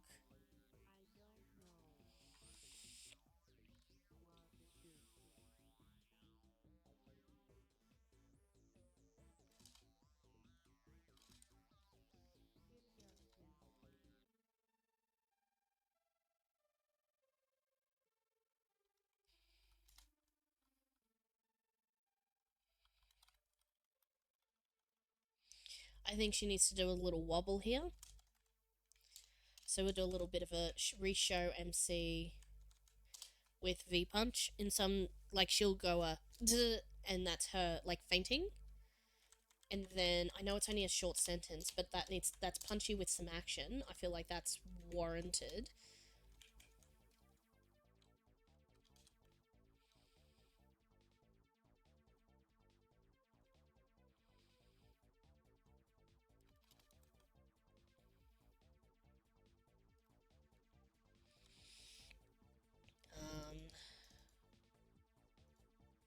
I'll just try and edit it in here as well, just so that's done in both sides.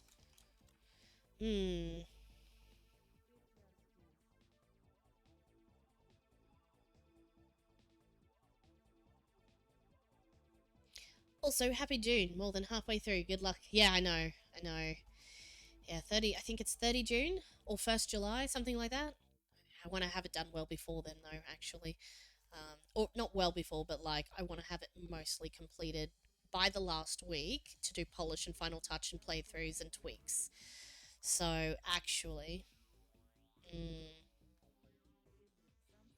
man, I just feel like I feel like I've bit off more than I can chew, but like I will manage this mouthful however I must.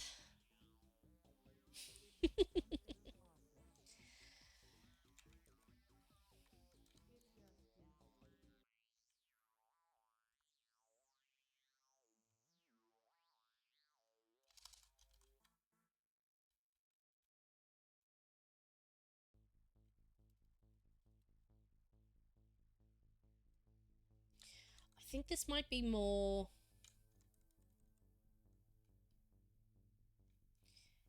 controlling your fall. If you've grabbed somebody and you're help like gently guiding them down to the floor, you are still holding them in a sense, even if you're not like bearing all of their weight. So whilst that makes sense, again, some of this extra language would be more confusing in a visual novel sense of it.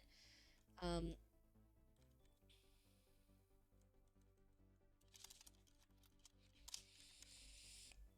so I think removing that individual is like no more like controlling the fall. Because if she's sitting softly on helping me sit softly on the paisley corduroy carpet, if he wasn't at least bearing her weight in some capacity, she would just clunk to the floor.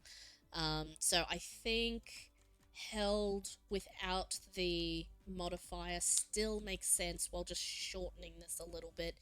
It's just I can't think of a way to cut that in, and taking out just some of the tiny little bit of the wording in the middle just makes that, because I think if it's any longer than that, it's not going to fit in the paragraph properly. And dividing those words up apart from each other in two different text boxes, I think is going to like make it not seem quite right. So I think this is the best compromise and will still make sense. Suddenly, the strange alien Robin Hood was holding me.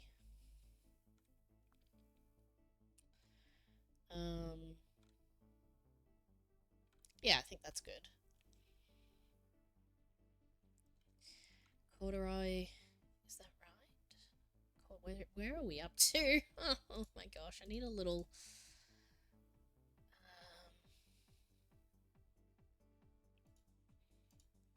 Which I now recognised.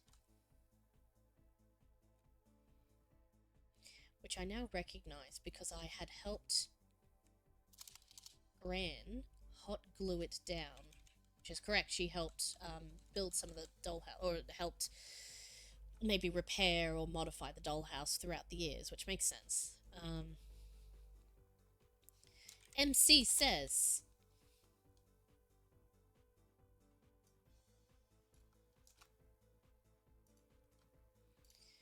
we have to replace that because the thing is weird. We do some italics here because she is whaling this.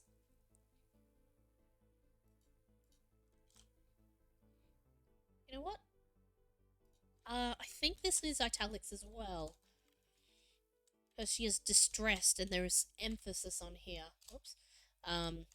She's like, James! It's not just like, James! It's James! So there's like loudness with the exclamation point, but emphasis with the italics.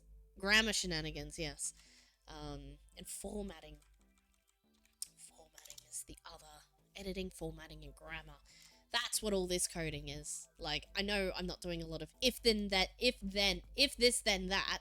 Like, I'm not doing a whole lot of that, but I am making editorial decisions to make everything fit together correctly. She wailed at a decibel that was probably illegal and most certainly broke the law of physics. I really like that narrator aside. I know it's probably, again, more of the stuff that I would normally edit out in a visual novel, but I want to keep it in because it's hilarious. I wailed at a decibel that was probably illegal and most certainly broke the laws of physics. That, I love that line. That's so good. Oh, I love it. This is the kind of stuff I love in Maz's writing. Like, I love these little, like, actually, all through it, it's been really, really cool and really, like, tongue-in-cheek and, like, the attitude and character really comes through. So, I like, it's very humorous. She has a lot of humor in her writing, which I love. Yeah. I mean, I say I wish I could write like that, but I think people should be just write like themselves. And I love the way that Maz writes, and that's okay. I don't have to be the same because I have a different way of writing. It might be kind of different and sometimes overly formal and weirdly polite if I'm writing an email and stuff like that, but like not weirdly polite, but more like just, I mean, I have a brand and it's not the same. Like I'll do a little bit of he or whatever, but like it's not the same, and that's okay.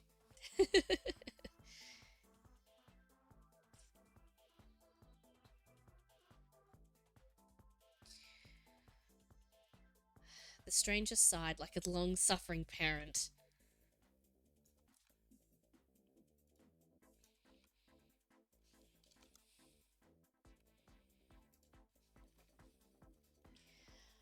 I think I understand why stranger is capitalized there, but I think I will change it to, because I've already got question mark, question mark, question mark as, instead of, I would change it to stranger.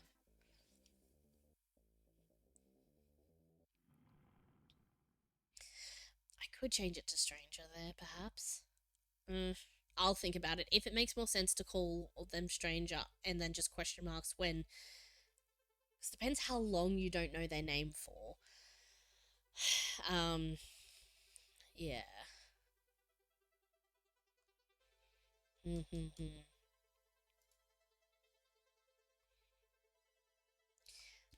Cap.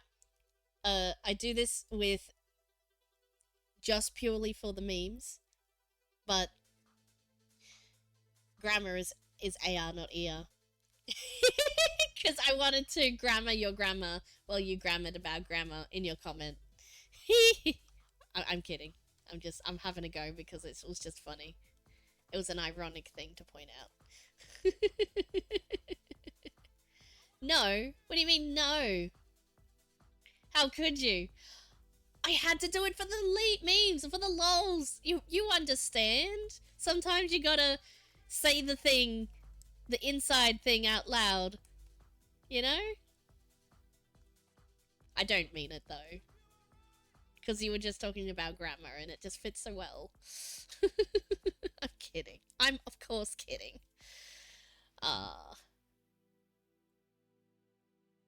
No, I'm usually, and the reason I say it like that's just for the lols, I actually don't care and correct people's grammar. Actually, like that's not me. That's not a thing I do. um, unless somebody asks me to proofread something, obviously I'll correct their grammar because they've asked me to proof something.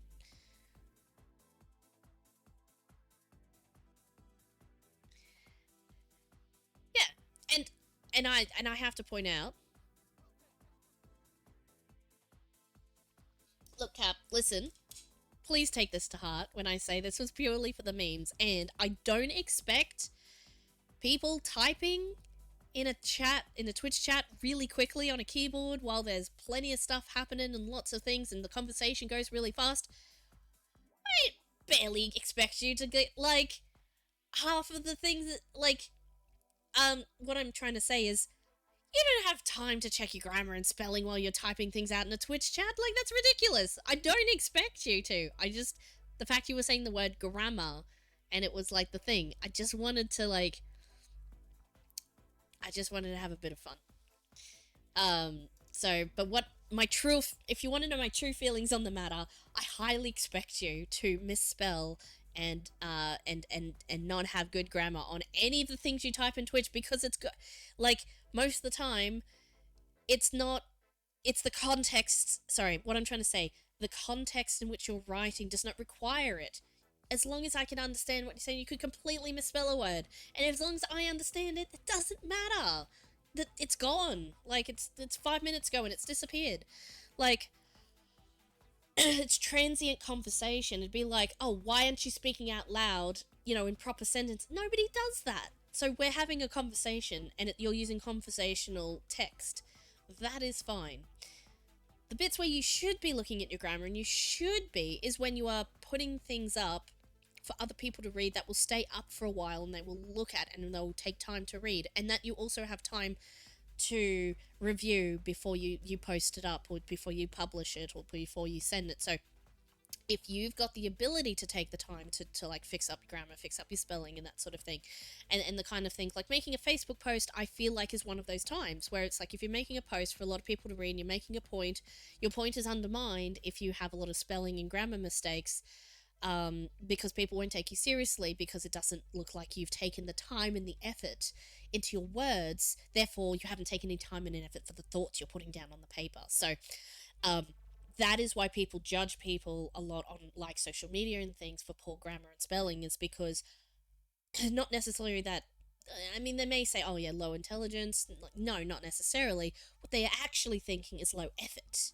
It's the low effort that annoys people, not necessarily that they think you can't spell and therefore you're stupid. That's not, and I don't think that either. It just looks like, at the crux of it, it just looks like low effort. But in the same vein, that's the context of what that text is. It's more like, if you were writing an assignment, you would have, like, pour over it and do perfect grammar and perfect things.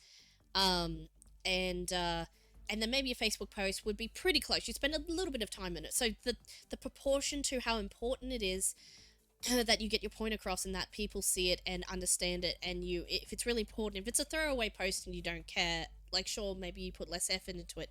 Put the amount of effort into it that you expect people to pay attention to it. Therefore, by that logic and on that scale, you find whatever you're typing, you find the scale wherever you sit on that scale is, like, you can put a lot of effort in every single chat message you send. Sure, people can put in that high effort if you care about it that much. So if you're, and I'm just pointing out the reason why it was a big fat joke, is that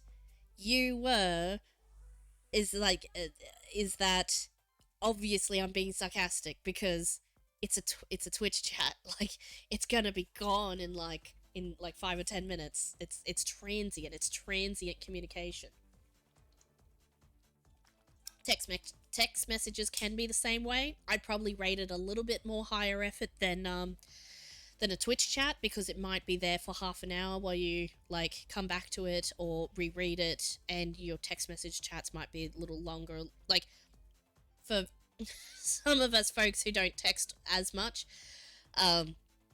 you might put an extra 2 seconds worth of thought into it, because if somebody receives the text and they think, or if it's auto-corrected to something, so what the heck does that say? I'm gonna have to text them back. It's like, sorry, what did you mean? Like, it's only when it's incorrect to the point of incomprehensible is when it's a problem. But if it's comprehensible and it's like you used an A instead of an E, like, what the heck? Doesn't matter. Yeah. That's my wisdom. Yes, that's my wisdom for the week. Oh, you're playing Call of Duty at the moment. That's cool. That's cool. Definitely do that multitask. Get that hustle on. Oh, extra hydration because like I'm talking way too much. Oh, I haven't done any of this. I thought I was gonna get a whole bunch done today. Now I just like talked the whole time. I guess that's the point of streaming. I really should be in the just chatting stream though if I haven't done. Okay, so we're gonna set a goal. Last time we got distracted, we set a goal for ourselves. So let's say we get up to. Can we get up to these dot points? Oh, that's gonna be a fair way away. What if we get up to? Let's see if we can get up to those. To those stars. That's the end of the scene there. Someone has to pay. If it's been a fun chat for you, Cap, then that's fine. We have succeeded in our streaming goal to just stream and have fun. Like, actually, the point of this channel is just to have some fun and do some things and show off some stuff I'm doing. And I mean show off because, like, I am under no impressions that anybody is actually learning anything from what I'm doing. I just hope that I'm entertaining and that you get to gawk at the silly things that I'm making. So, in that sense, yeah, that's what I'm doing. Yeah, at the end of the day, if we have fun, that's a massive W. Dub. I know the lingo. I know the slang.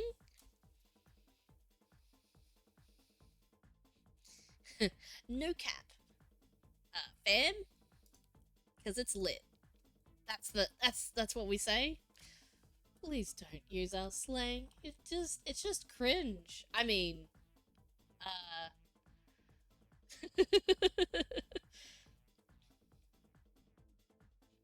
not you, Cap. The cap, the kind of cap where it's where you wear the cap on your head. You're like capped to. Maybe I don't know.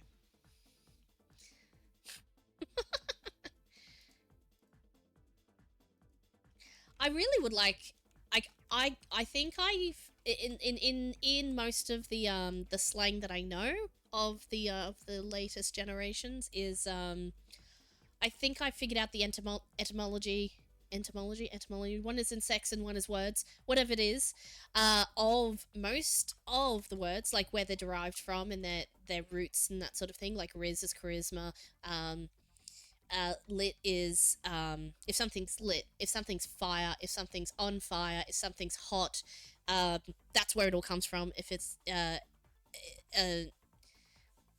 that's where it was derived from. Like oh that's and all of that sort of thing. So I was like, oh, that's so hot. Oh, that's so fire. That's so lit. Like that's where it all comes down to.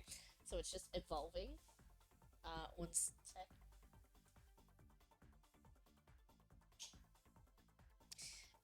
So most of them I figured it out. 2017. That was only just recently. What do we say? Fire now? We don't say lit. We say fire because it's like literally the emoji. That's the most cringe. Oh, I'm sorry, I have not kept up. Well, you're gonna have to educate me on the new slangs that we use. But the most important question is: do we still yeet? Do we yeet things anymore, or do we is that just tossed out the window, so to speak? I am truly yes, I am. I really am, aren't I? Speaking like a millennial. Am I sure?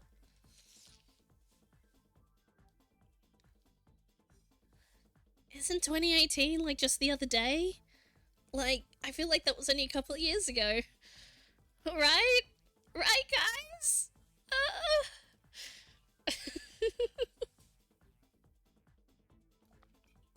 I need some education on this.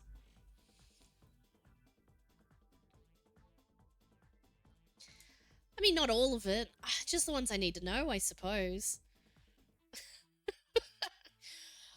That's alright. I don't... Yassified. Oh, I know Yassified. That's like... Where... Yeah. Mm-hmm. Let's move on.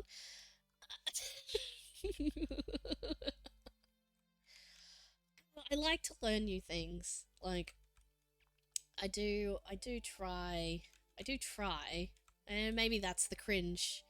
Kill the part of you that cringes, but I don't know. I don't think it's cringe to learn. Actually,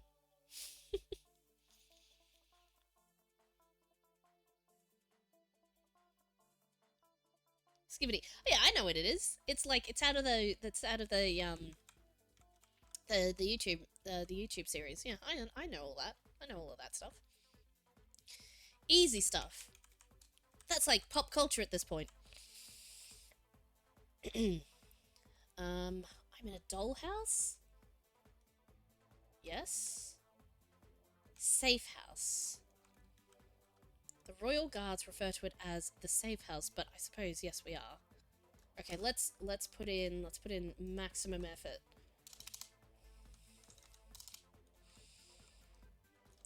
And this is said by unknown.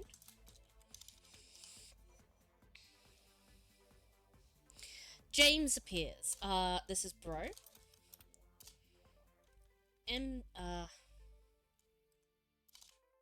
MC. Have we defined MC? Yeah, we have. MC.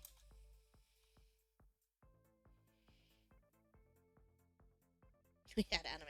We had anime back in my day too. Look, it's all just just the latest pop culture in the end. You either are part of it or you are not.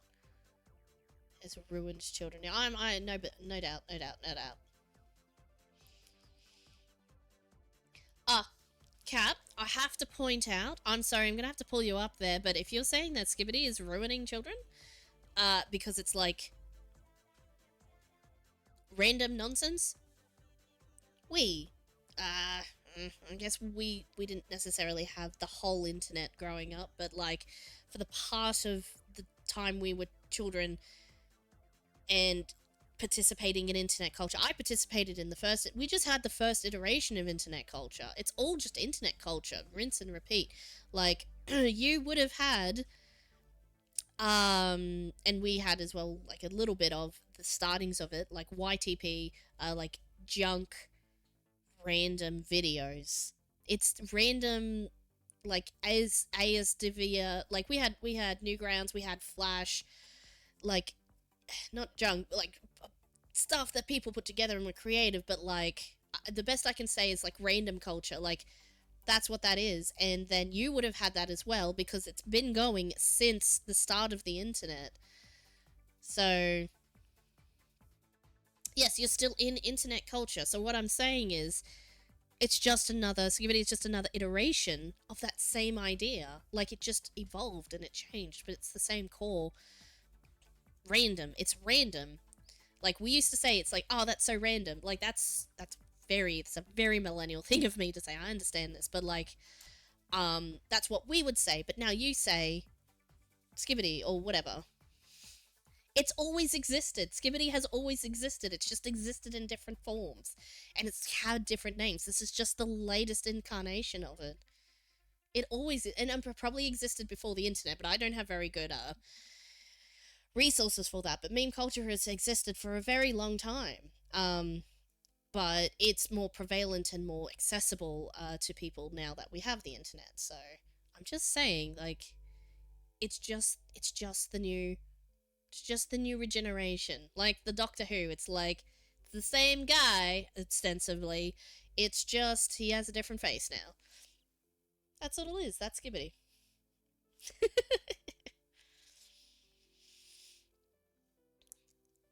Look, you can call it or think of it as you like, but it is what it is. James.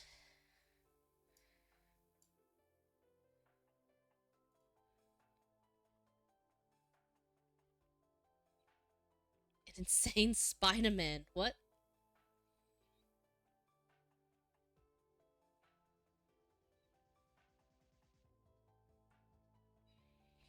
Wonder how we break this one down a little bit. Okay, let's see. Let's see how we we fix this. Well, I didn't say fix, but like how we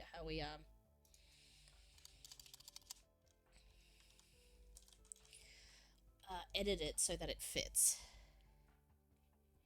We were focusing. We might get to the end of the page, and we might do. It was 12 o'clock now. We're even a little bit past. I know it's a little bit late to stream, but we're like half an hour past the end of the stream time. So I think we might end it after I figure out what to do with this sentence. We'll run through it at the very end, and then that'll be the thing, I think. Brother Dearest appeared in the doorway, briefly taking my mind. If I read it out loud, I seem to catch those pronoun changes a little easier. Briefly taking my mind off my breakdown. He was panting. I think we can cut there. There we are. He was panting, clutching at the paddle pop. I'm going to check that.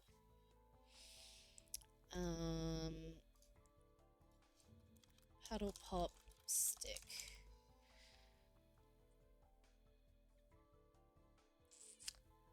Oh, it's either and both. There's no consistent paddle pop.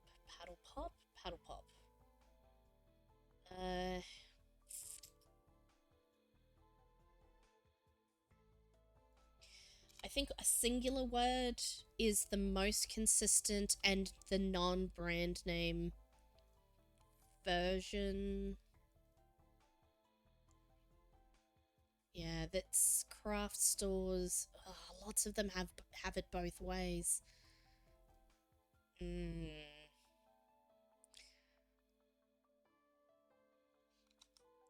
None seem to have it with the hyphen, so it's either 2 words or 1 word. The internet doesn't tell me which one is the... It's both, I guess. What time is the stream tomorrow? Good question. I don't think I've booked it in, yet. But maybe, like, not too early. Maybe, like, 10, 11 o'clock. Like, a later start. So, like, as reference, yeah, today's was 9:30, so... Maybe, like, a couple of hours after that. Yeah, 10 or 11 maybe? Not too early because I've got a little bit to do in the morning to get sorted. But yeah. More grammar shenanigans. See? A little bit at a time. Cap, do remember what I said about context and effort. Put in this right amount of effort for the right context. And personally, I wouldn't judge anyone for low effort in transient conversation.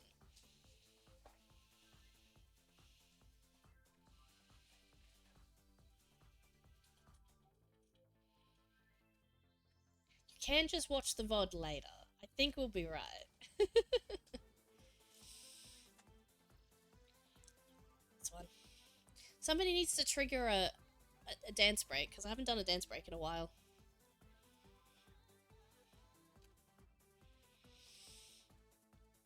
But we are nearly finished, so...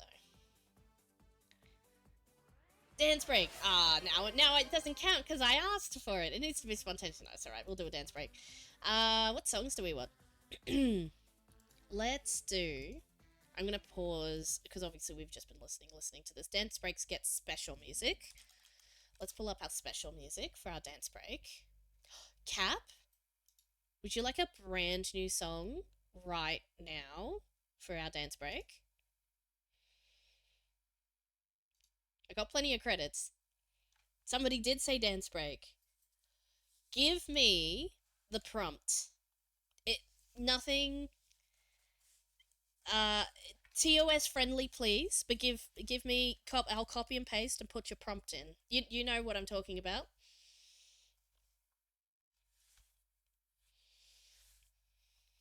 Just as a special treat for the end of stream, we're going to do a brand new one. So you give me your prompt real quick.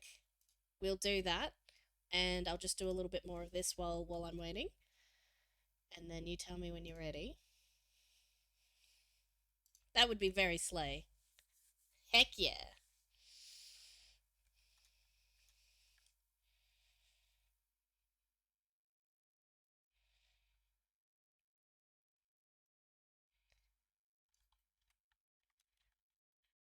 I'm doing it. I'm not editing anything you've typed, Cap. I'm copying pasting this exactly into the prompter meter, into the, into the thing. So give us a minute or two, and we're gonna hear and dance along to whatever this is. I appreciate you giving it a genre that is easy to dance to, though, because I don't know if it had been jazz, wherever it would have been as boppy to bop to. Neo pop type. So yeah, just to clarify, I have exactly copy and pasted what you put in there. So we'll see how we go. Are you ready? Are you ready for this? Are you ready? Are you ready? Are you ready? Are you ready? Are you ready? Are you ready? Are you ready? Are you ready? Are you ready? Are you ready? Are you ready? Let's go.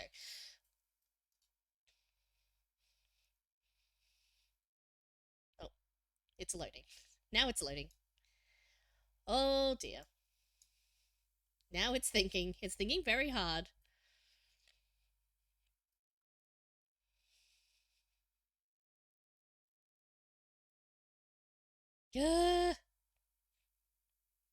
Why isn't it loading? Oh no.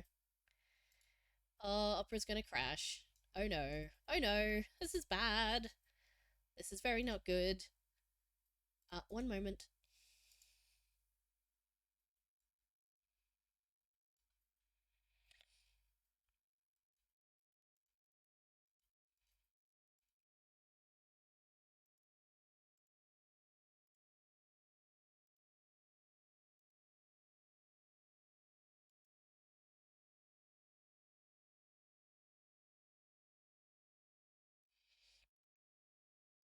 Cap, you broke my internet. No, I'm kidding. You just broke Opera, which is not the same thing. And I think Suno is the thing that did it. Actually, but give me a sec. Is it not being Slay? Is it not being fire right now? Is it being like not chill? Is it being totally unchill right now? That's mad.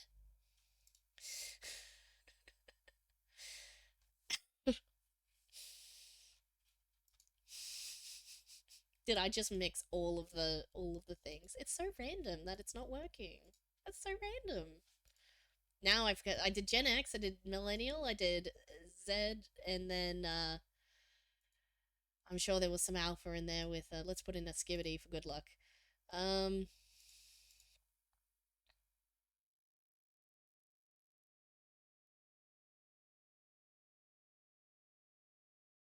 for real, yeah.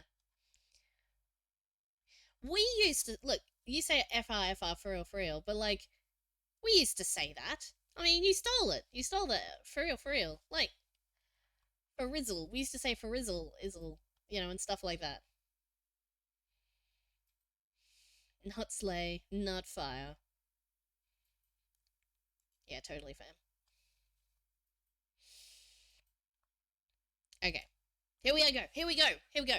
Man in a suit so fine, watch glimmers in the light.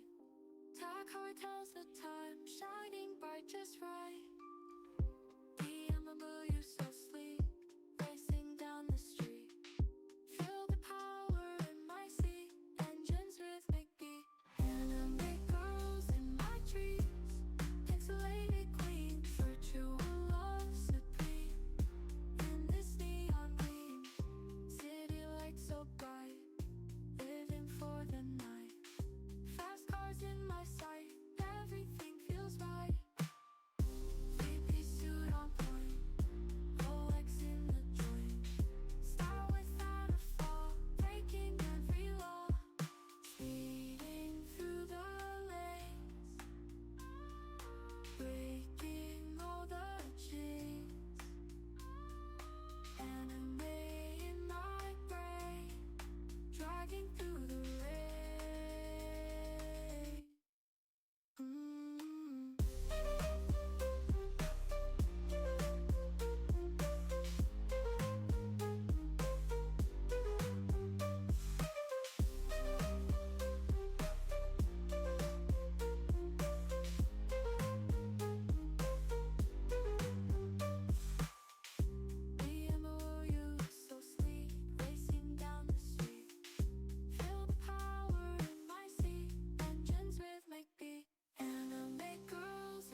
jeans. Anime in my brain, driving through the rain. Man Yeah. in a suit so That's interesting, Cap. And you know why that's interesting? Is because this particular generator generally only does 60 to 90 seconds worth. Sometimes up to 2 minutes. Guess how long that particular song was? That was a full song with repeats and everything. That was basically a full song. I know it says, yeah, I know it said Rolex, but I think it's a watch, and it was like, oh, watch and cars. Okay, let's put the Rolex in there. It takes some artistic liberties there. Yeah, it was a full 3 minute song. Um, as in like, and it finishes as well. Doesn't sometimes they just sort of like cut off weirdly when you generate them. So like most of the other generated things I have, um, are quiet. like up to 2 minutes, which is pretty normal. 2 minutes, 1 minute 30 to 2 minutes is kind of normal, but like there's yeah, there's that one was like 3 minutes, and so was the second one. So I don't know if there's maybe this new updated version. Oh my gosh! Uh, okay, yes, correct. I just had a look at the version. It says it's updated version. It used to be 3.0. It's now 3.5. Newest model, better song structure, maximum 4 minutes. More bang for my buck. What the heck? We can now make pretty much full 4 to 3 minute songs with this. That's awesome.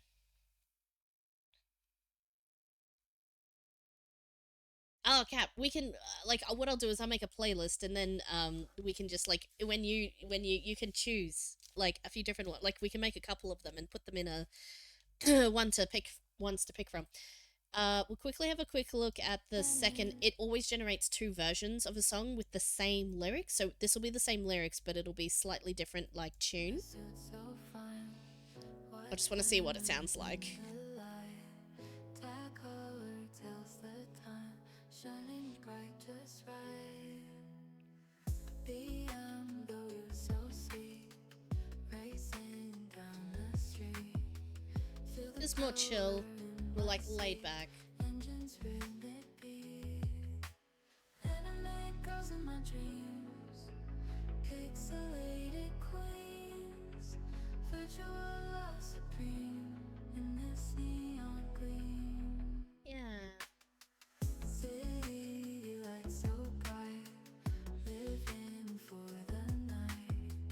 Fast cars in my sight, everything feels right. Three-piece suit on point, Rolex in the joint. Style without a flaw, breaking every law. Speeding through the lanes, breaking all the chains. Anime in my brain, driving through the rain. The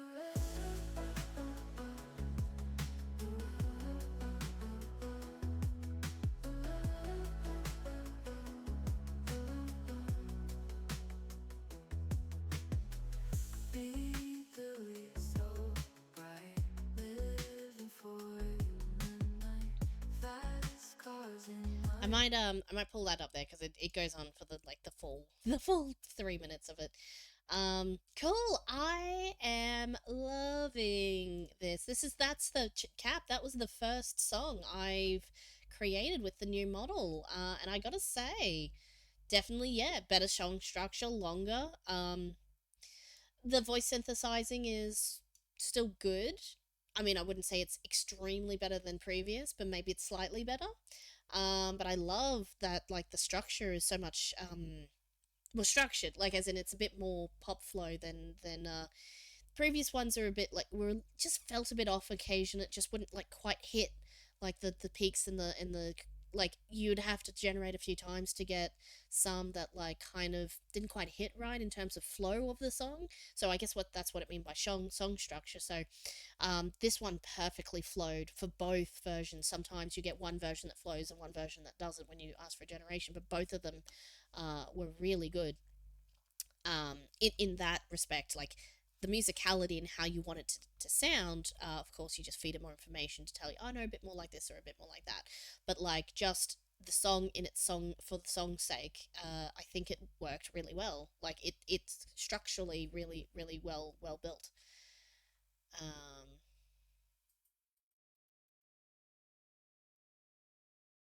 oh man, this Saturday you're gonna be blown away. I'm really excited for you to see that show. Um, get your selfies. It does sound like they're gonna like have the people from that one at that one. So definitely, yeah.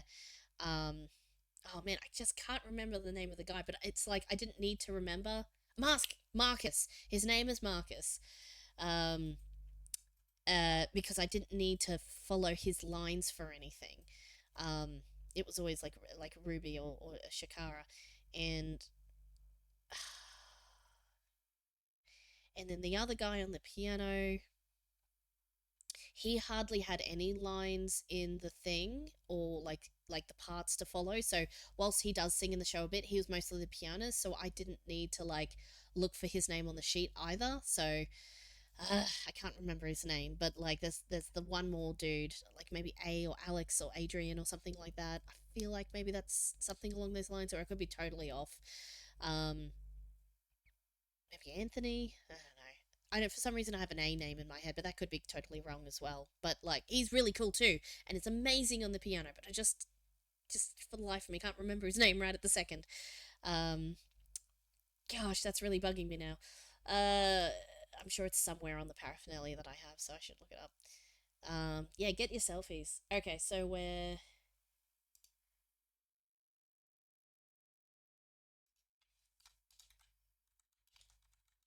red faced with one word with his own impending meltdown.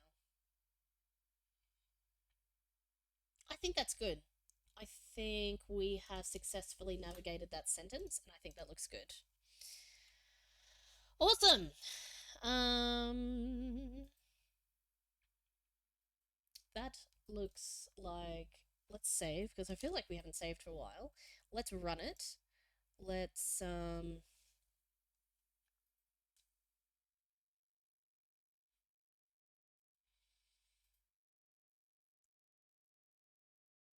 I know I spelled Josei wrong here, and I like it typoed it, and then needed to go and fix it, and then I haven't yet. We're going to load this because that's where we'd be up to. Oh, I saved over the top of it instead of loading it. My bad. No. Oh my gosh. Now I have to click through anyway.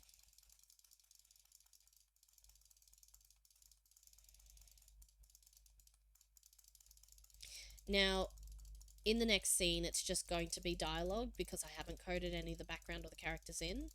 I've just put notes of what to put for those ones.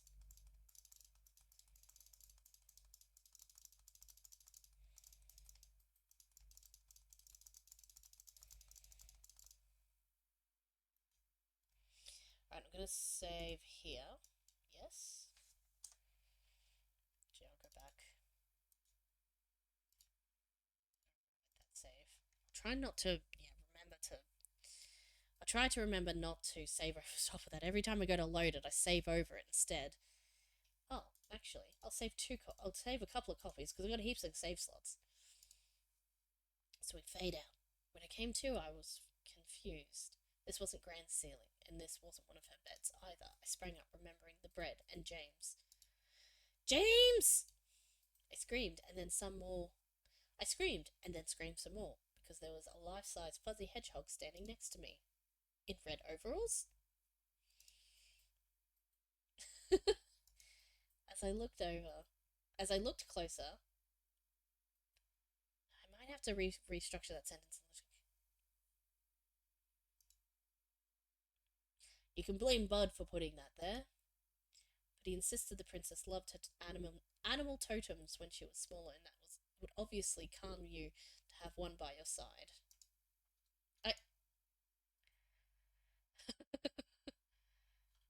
I might put that in italics to emphasize that she's thinking this in her head, like really actually verbalizing the thoughts in her head. As I looked closer, I saw true love. Best girl, purple girl was looking right at me. Oh man. Yeah, when I say that we gotta eventually replace Purple Girl, I really do truly mean it. She's going to not appear in the final game, this purple waifu of yours. I just prepare yourself for this.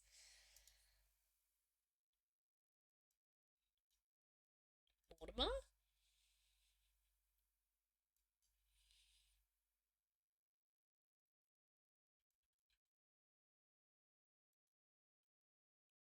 Oh, that cuts off exactly where I want it to too. That's really good. And that was not what outside was supposed to look like. That was not what any outside was supposed to look like.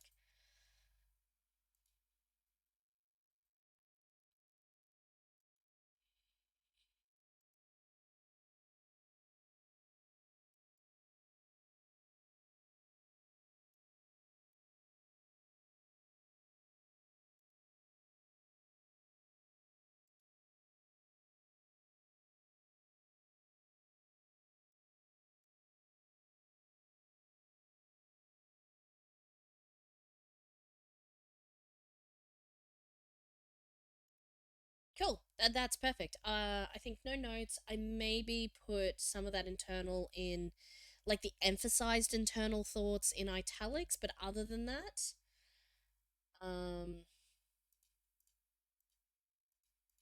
although we use the italics for the voice message. I'll think about it. If it feels like it's an emphasized type of thing, I'll emphasize it. I think that's fine.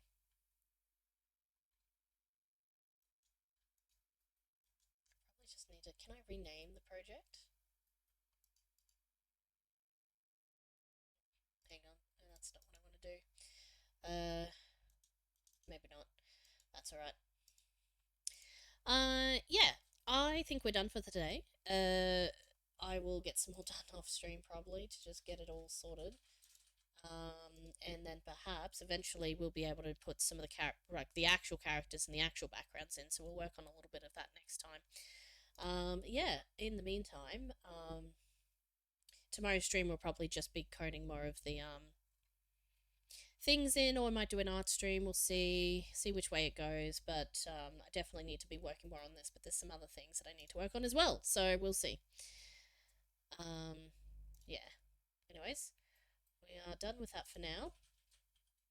Minimize that. Let's go raid somebody. You want to come with me, Kat? Let's go raid somebody.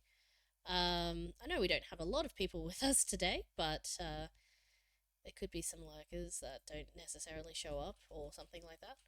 So, let me see.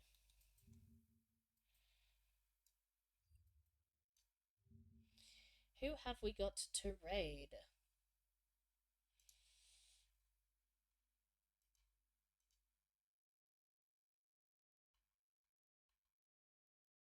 People who are alive.